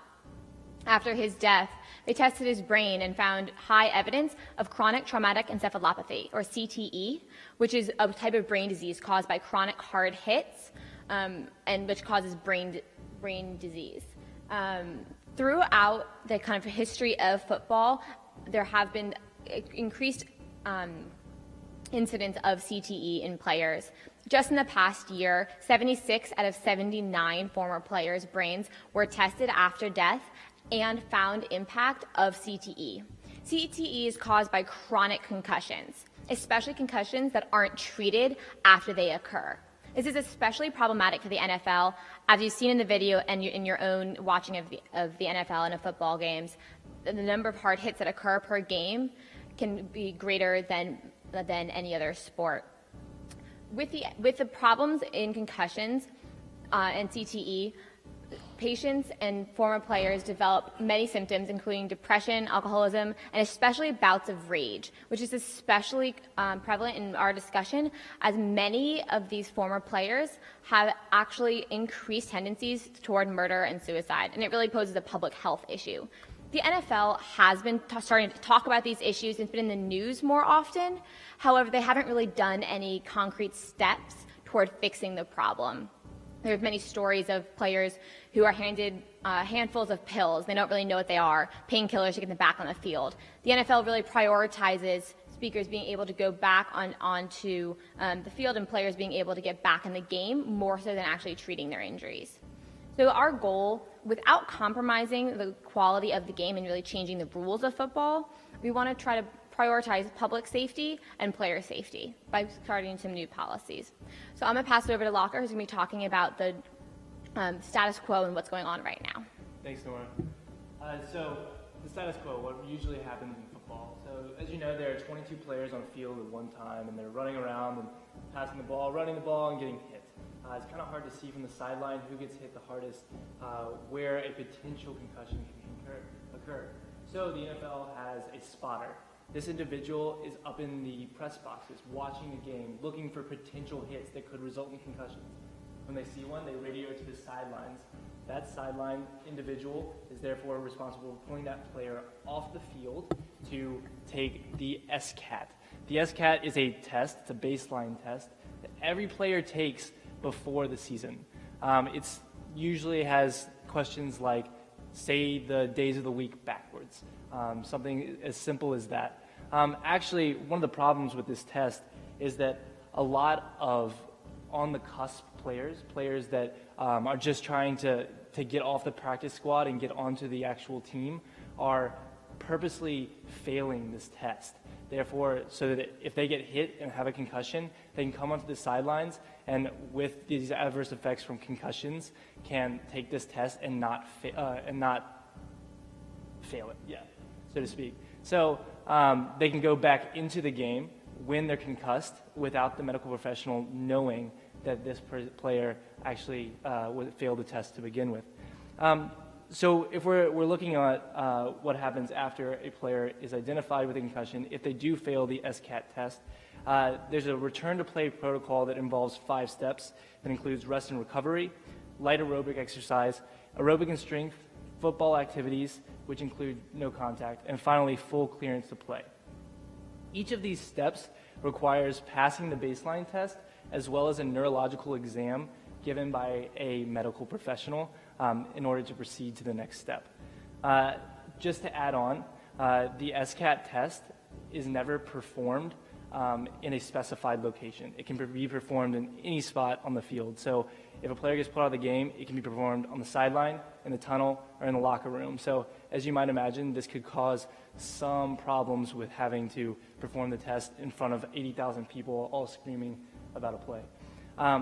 So this is where you all come in as stakeholders. You are the American Academy of Neurology, the NFL Players Association, and the NCAA Sports Science Institute. And together, we all know that concussions are driving a terrible, terrible problem into this game.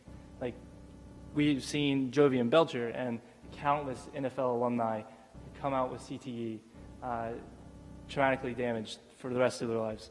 So we ask you to join together to open up this fight and pressure the NFL. Doing this, we need to pressure the fans. The fans are the ones that drive the NFL to action.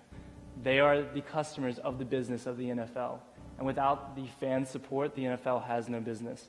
This is where you all come in. This is where we come in with you. I'd like to pass it on to Ian for further.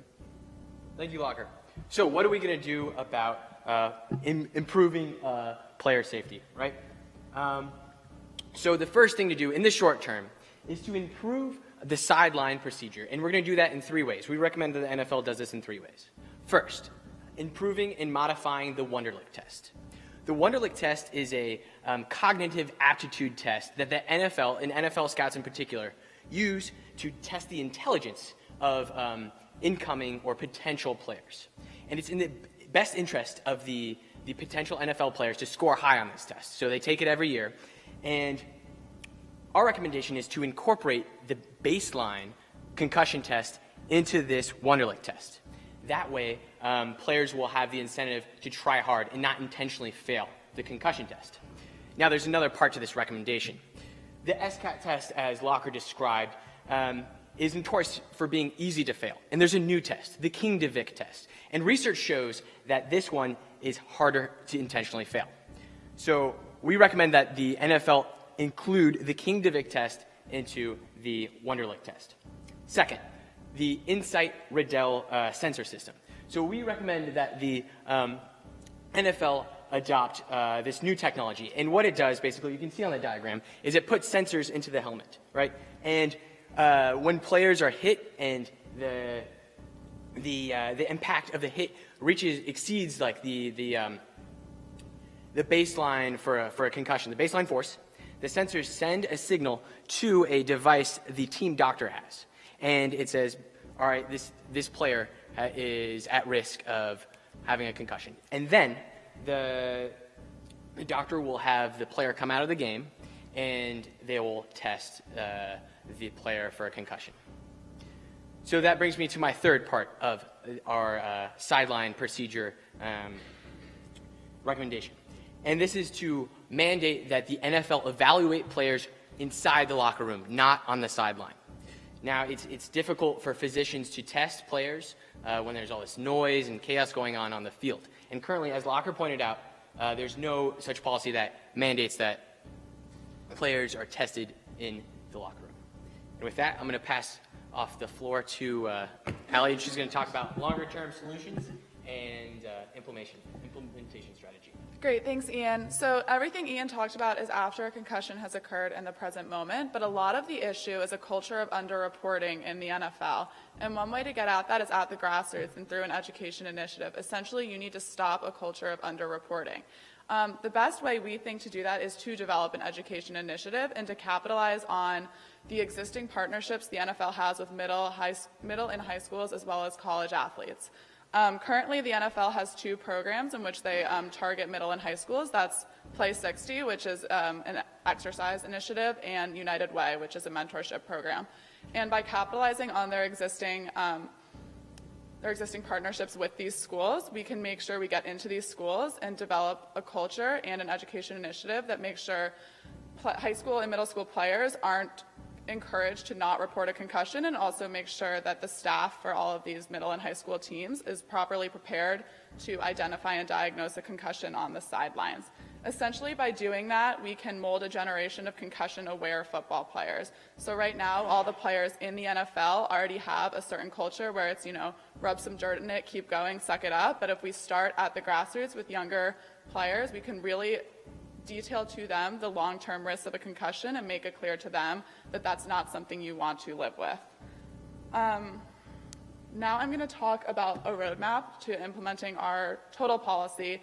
And the first thing we need to address when going through this roadmap is a timeline. So we're currently in the middle of an NFL season, and so it's not a prime time to try to get policy changes right now. However, that being said, it gives us a perfect amount of time to rally the public support. So if we come together as relevant stakeholders and we make a campaign for public support, we can really get the public behind us so that the NFL is incentivized to make these policy changes before the next season. So throughout the next month, we really need to get together, and we were thinking developing public service announcements similar to that anti-smoking lobbyists did, where they would release commercials that showed the horrible effects of smoking in the long term. If we did something similar with what traumatic brain injuries do in the long run, it could really get the public behind supporting anti-concussion policy. Furthermore, right after we get the public support, we need the NFL to quickly adopt combining the King-DeVick concussion test within the Wonderlic test.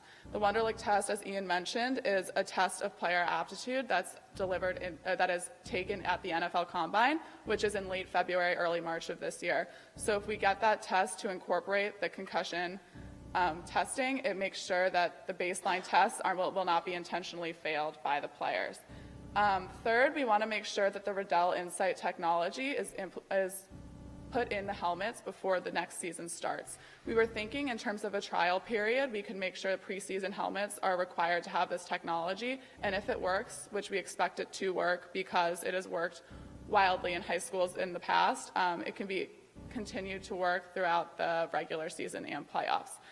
Furthermore, it's easy to get the Riddell Insight into these helmets because Riddell is currently the equipment provider to the NFL, so they already have the helmets that the technology needs to be put in. Finally, our education initiative is more of our longer-term goal, and that really just requires capitalizing on the existing partnerships, as I said, and making sure we try to develop a culture of reporting concussions. And the best way to do that is take advantage of the celebrity status of a lot of our not on the cusp players, the Tom Bradys and the Peyton Mannings, who are more willing to report their concussions because they're not on the cusp of making a team. So if you have Tom Brady and Peyton Manning telling school kids that reporting your concussion is okay and is important, those kids are more likely to do so. We also plan on partnering with the CDC, which has developed a protocol for high school sports teams in terms of diagnosing concussions on the sideline, and use that protocol that they have to put in high schools. So now that we've sort of shown you our roadmap and we've gone through our policy, we've gone through the status quo, we want you to rewatch the video we showed at the beginning and keep in mind that all of those hits are potential Jovan Belchers, and it's actually affecting their brain capacity for the rest of their life.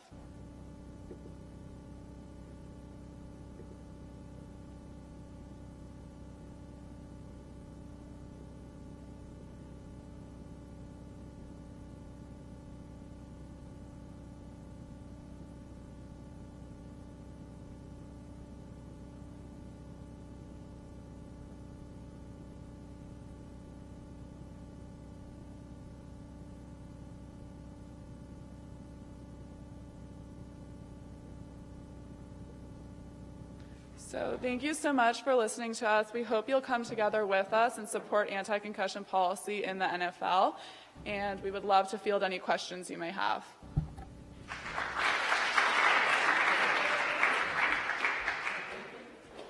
Hi, I'm a football wife, and the main way our family is supported is through my husband's salary. So while the education campaign you propose would work for starting with the younger generation, my husband has really no incentive to report his concussions because that's the only way that we're supported. How do you address that?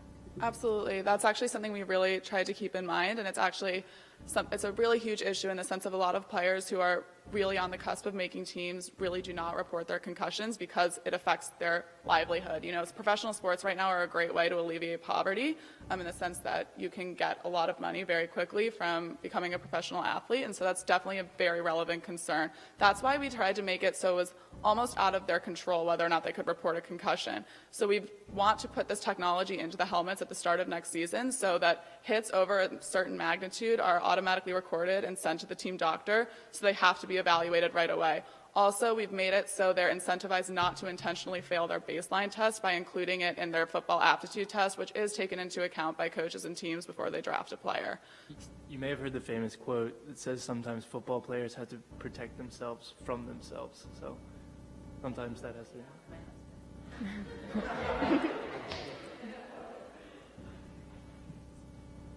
Hi, I'm a very concerned mother.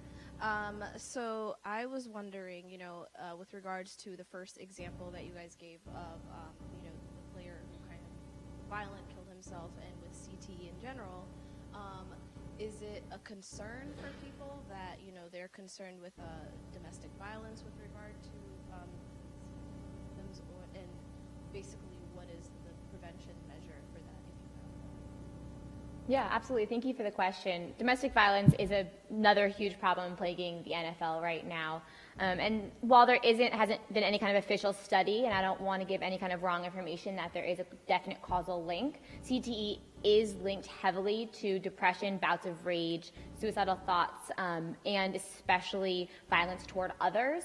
So while I don't want to make any kind of assertion that there is a causal link there definitely is a potential for CTE patients and people that have had severe number of concussions like these players could have a higher propensity, not only domestic violence, but violence in general. So.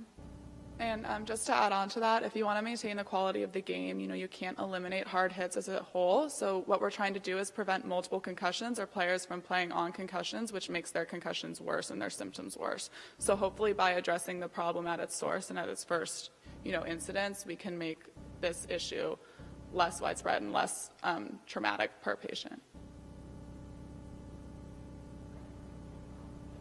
As an incredibly concerned mother, I love the work that you're doing. I have a son in high school who really loves football, but every time he goes on the field, I nearly have a heart attack. All those hard hits that he gets, and it's watching that video twice was torture. And you touched on this a little bit, but did you consider a campaign to really address proper tackles, proper hits that are a little bit less risky than on this video that was just brutal? I think college football is hitting this the strongest at the moment, and we're definitely going to take a step-by-step approach, and we think this is the best first step. But as you may have known, in college football, they've eliminating all targeting rules or all targeting hits, leading with the head. They call it spearing. Those are really prone to causing concussions. Another thing the NFL has done is they've actually instituted major fines for players that have targeted other players, and these big hits, James Harrison being one that plays for the Steelers, he has been fined numerous times for targeting another player's head while going in for a hit. It's definitely something that we feel needs to be addressed soon, and the NFL has slightly addressed it, but then again, raising another issue with that policy, the NFL, they can actually, players if they get fined, can write off those hits as for tax breaks. So it's a pretty big issue, and we know it's a problem, but we feel this step-by-step measure and these first steps are the best way to approach it. We appreciate the emotion in your question as well.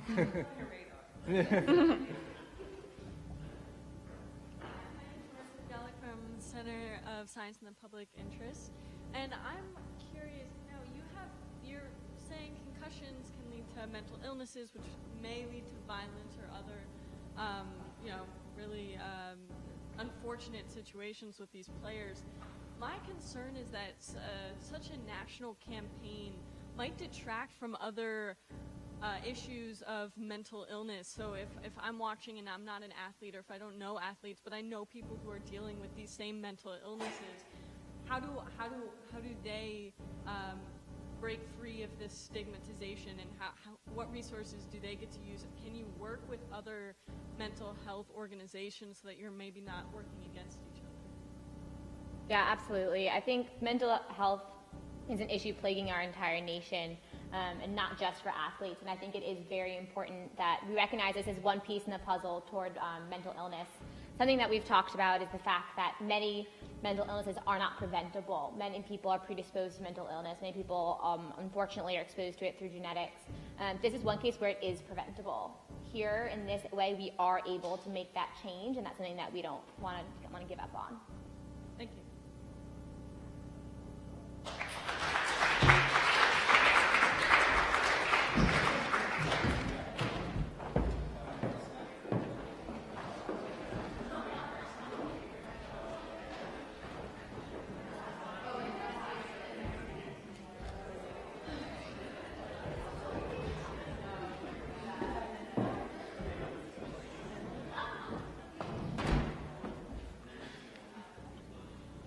Should I wear my glasses?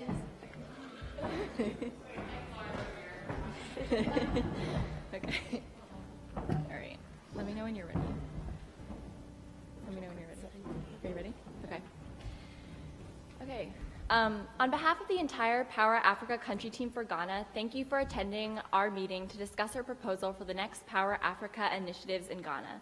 We'd especially like to welcome the representatives from USAID, the Millennium Challenge Corporation, the State Department, the U.S. Trade and Development Agency, the Export-Import Bank of the United States, the Overseas Private Investment Corporation, the Department of Energy, and the Government of Ghana.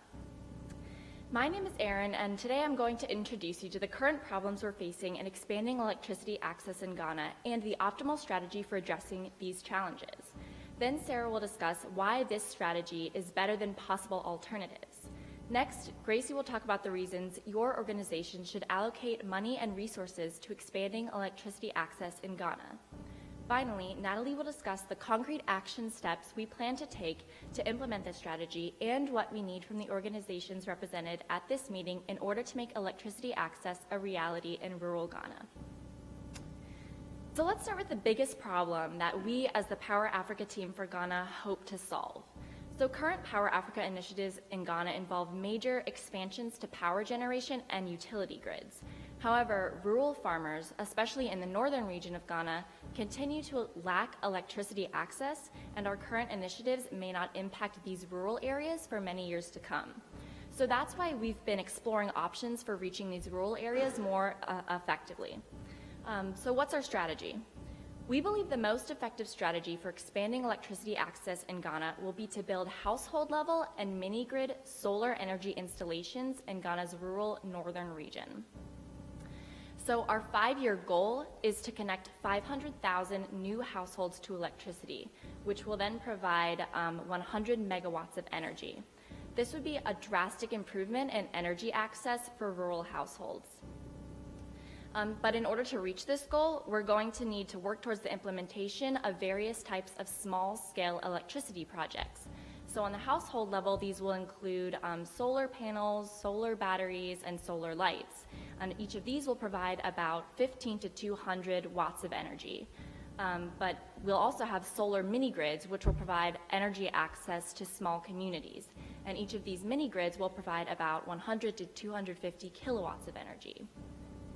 But the only way to implement these projects is with your help. So this year, we need to reach a commitment of $50 million from private investment from both current and new partners, and these investments will be paid out over the next 5 years.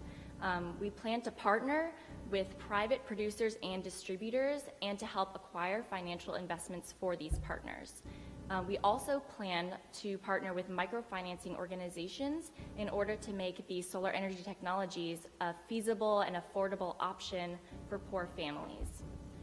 We chose to focus our efforts on the northern region of Ghana because it's the most rural area of the country with the least access to electricity. And because it's located in a dry inland climate, it only has one growing season, and people who live there experience extreme poverty. So now Sarah will elaborate a bit on the advantages of our strategy to expand electricity access. Thanks, Erin. Our strategy of off-grid solar energy solutions is a major change from the current Power Africa efforts in Ghana, which focus on expanding the grid and increasing power production. These grid expansion projects could eventually service all of rural Ghana, but we do not believe that this is an adequate solution to our current problem. Major capital investment is required to expand electricity grid infrastructure to these remote areas. Additionally, grid expansion could take a long time, so it may be a decade before northern Ghana sees any improvement in energy access. Off-grid solutions are the best way to reach rural communities quickly with a much lower capital investment. These solutions are therefore being promoted as part of Power Africa's Beyond the Grid initiative, which focuses on communities like northern Ghana. Beyond the Grid, in its first year, has acquired over 36 partners, committing $1 billion. There are many types of off-grid technologies that we could have pursued, hydro, wind, geothermal, and biogas, but solar is the optimal choice for northern Ghana. Power Africa is committed to expanding clean, reliable, and efficient energy, and off-grid solar solutions definitely fit those criteria. These solutions also work to meet a commitment by the government of Ghana to have 10% of energy come from renewable sources by 2020. The northern region receives the greatest amount of solar radiation in the country, which makes it highly effective for these solar energy systems. Also, solar technology has improved drastically over the last decade and continues to become more efficient. The average solar panel costs around 75% less today than it did 5 years ago, and the prices will continue to fall. We can find many examples of successes with off-grid solar energy solutions in sub-Saharan Africa, and we believe we will see similar successes in northern Ghana. Mobisol, a Power Africa and Beyond the Grid partner, has installed over 10,000 solar home systems in Tanzania, Rwanda, and Kenya over the past 4 years. Their pay-as-you-go system, which charges a monthly payment rather than requiring the full cost up front, makes their systems a financially feasible option. The systems can light rooms, charge mobile phones, power consumer appliances for a small family home or even a small business. Their customers are spending less on these reliable solar systems than they were previously on kerosene, candles, and car batteries that they were using to power and light their homes. Mobisol is just one of many companies who've had successes with these household-level solar systems. There are also many companies building solar mini-grids in sub-Saharan Africa. Energy for Development is currently building and operating 3 solar mini-grids in Kenya. Kitonyoni is an off-grid rural market village that, as of September 2012, is serviced by a solar power plant. Up to 3,000 locals now have access to reliable, stable electricity, in addition to the school, the health center, and 40 businesses. The plant is operated and maintained by the locals, providing employment opportunities and economic revenue to the village. The key impact of these projects is the major improvement to quality of life for so many. These technologies allow children to do their schoolwork at night, increase productivity of small businesses, and provide economic opportunities for these communities. Now Gracie is going to tell you why you should dedicate your time and resources to Ghana. So now that we've sold you on our strategy, I'm going to begin discussing the implementation and why we need your help to make this strategy a reality.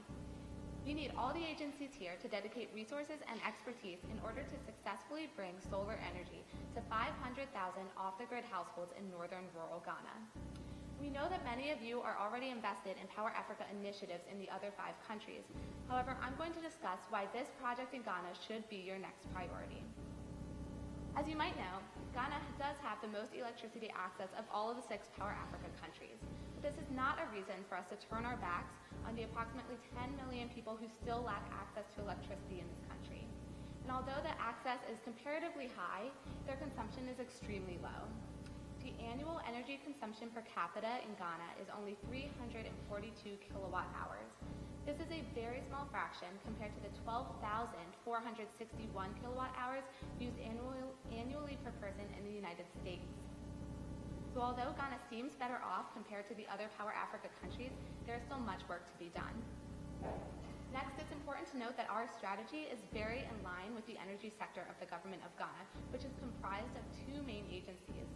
The first of these is the Energy Commission, who regulates, manages, develops, and utilizes energy resources in Ghana. Right now, they are currently promoting renewables and energy efficiency. And so as Sarah mentioned, our solar model is very in line to their commitment to green solutions.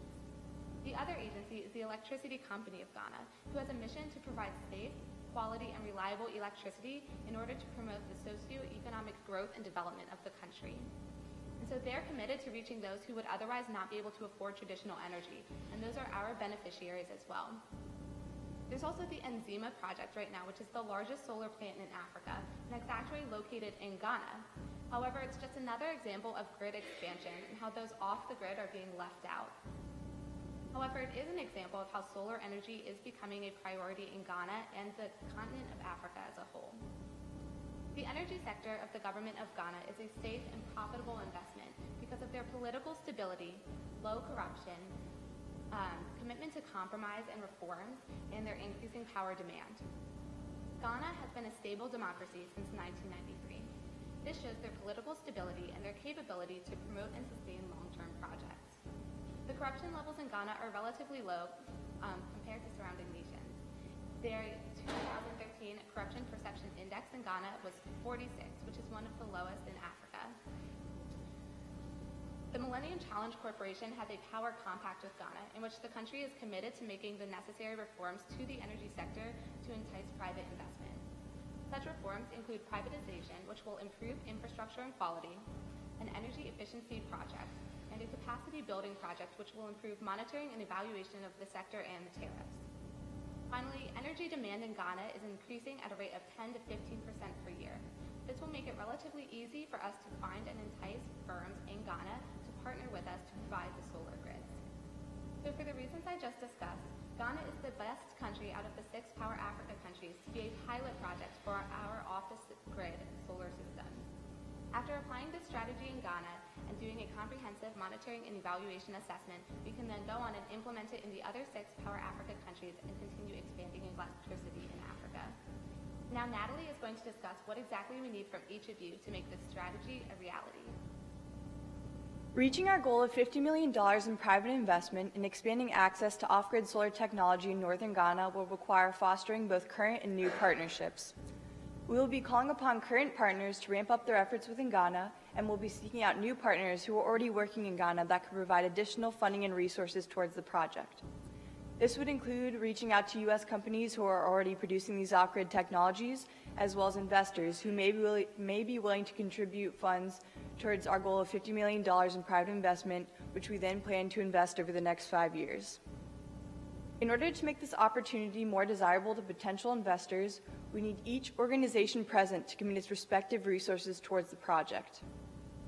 The MCC and Ghanaian government should continue to engage in policy dialogue. In other words, the MCC should continue to motivate the Ghanaian government to implement sector reforms as well as utility changes that will help provide the analysis required for our project to obtain successful funding and implementation. The MCC should also support studies that will provide the critical inputs necessary for the redesign of Ghana's tariff structure.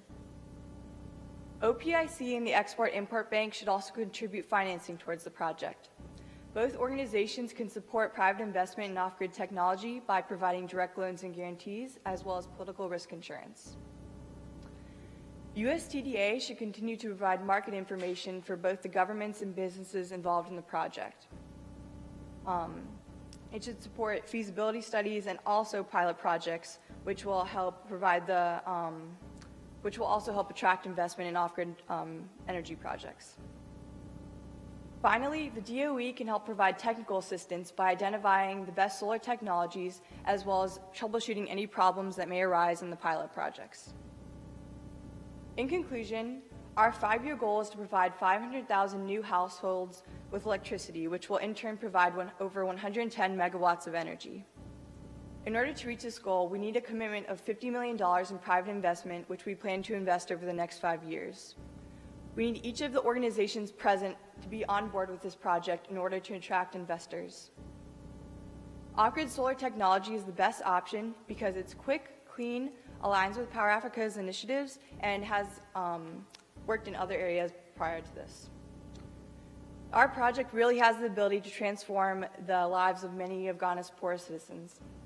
We hope you will consider our proposition and help us reach the unreachable. Thank you for your time. We are now accepting questions.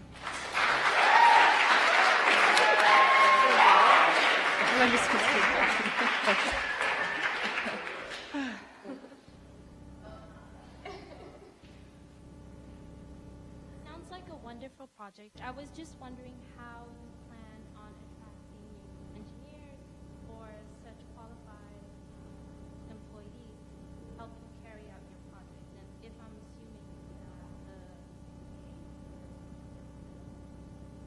So the actual selling of the solar systems and installing these mini grids are going to be done by these private companies we're going to partner with. There are already many working in both Ghana and the other Power Africa countries doing this, a lot of times bringing in U.S. technical staff, but also trying to work with the local people, and especially when it comes to sales. So, and then along with the assistance we're requesting from the DOE, we believe we'll be able to find the technical expertise to help with this.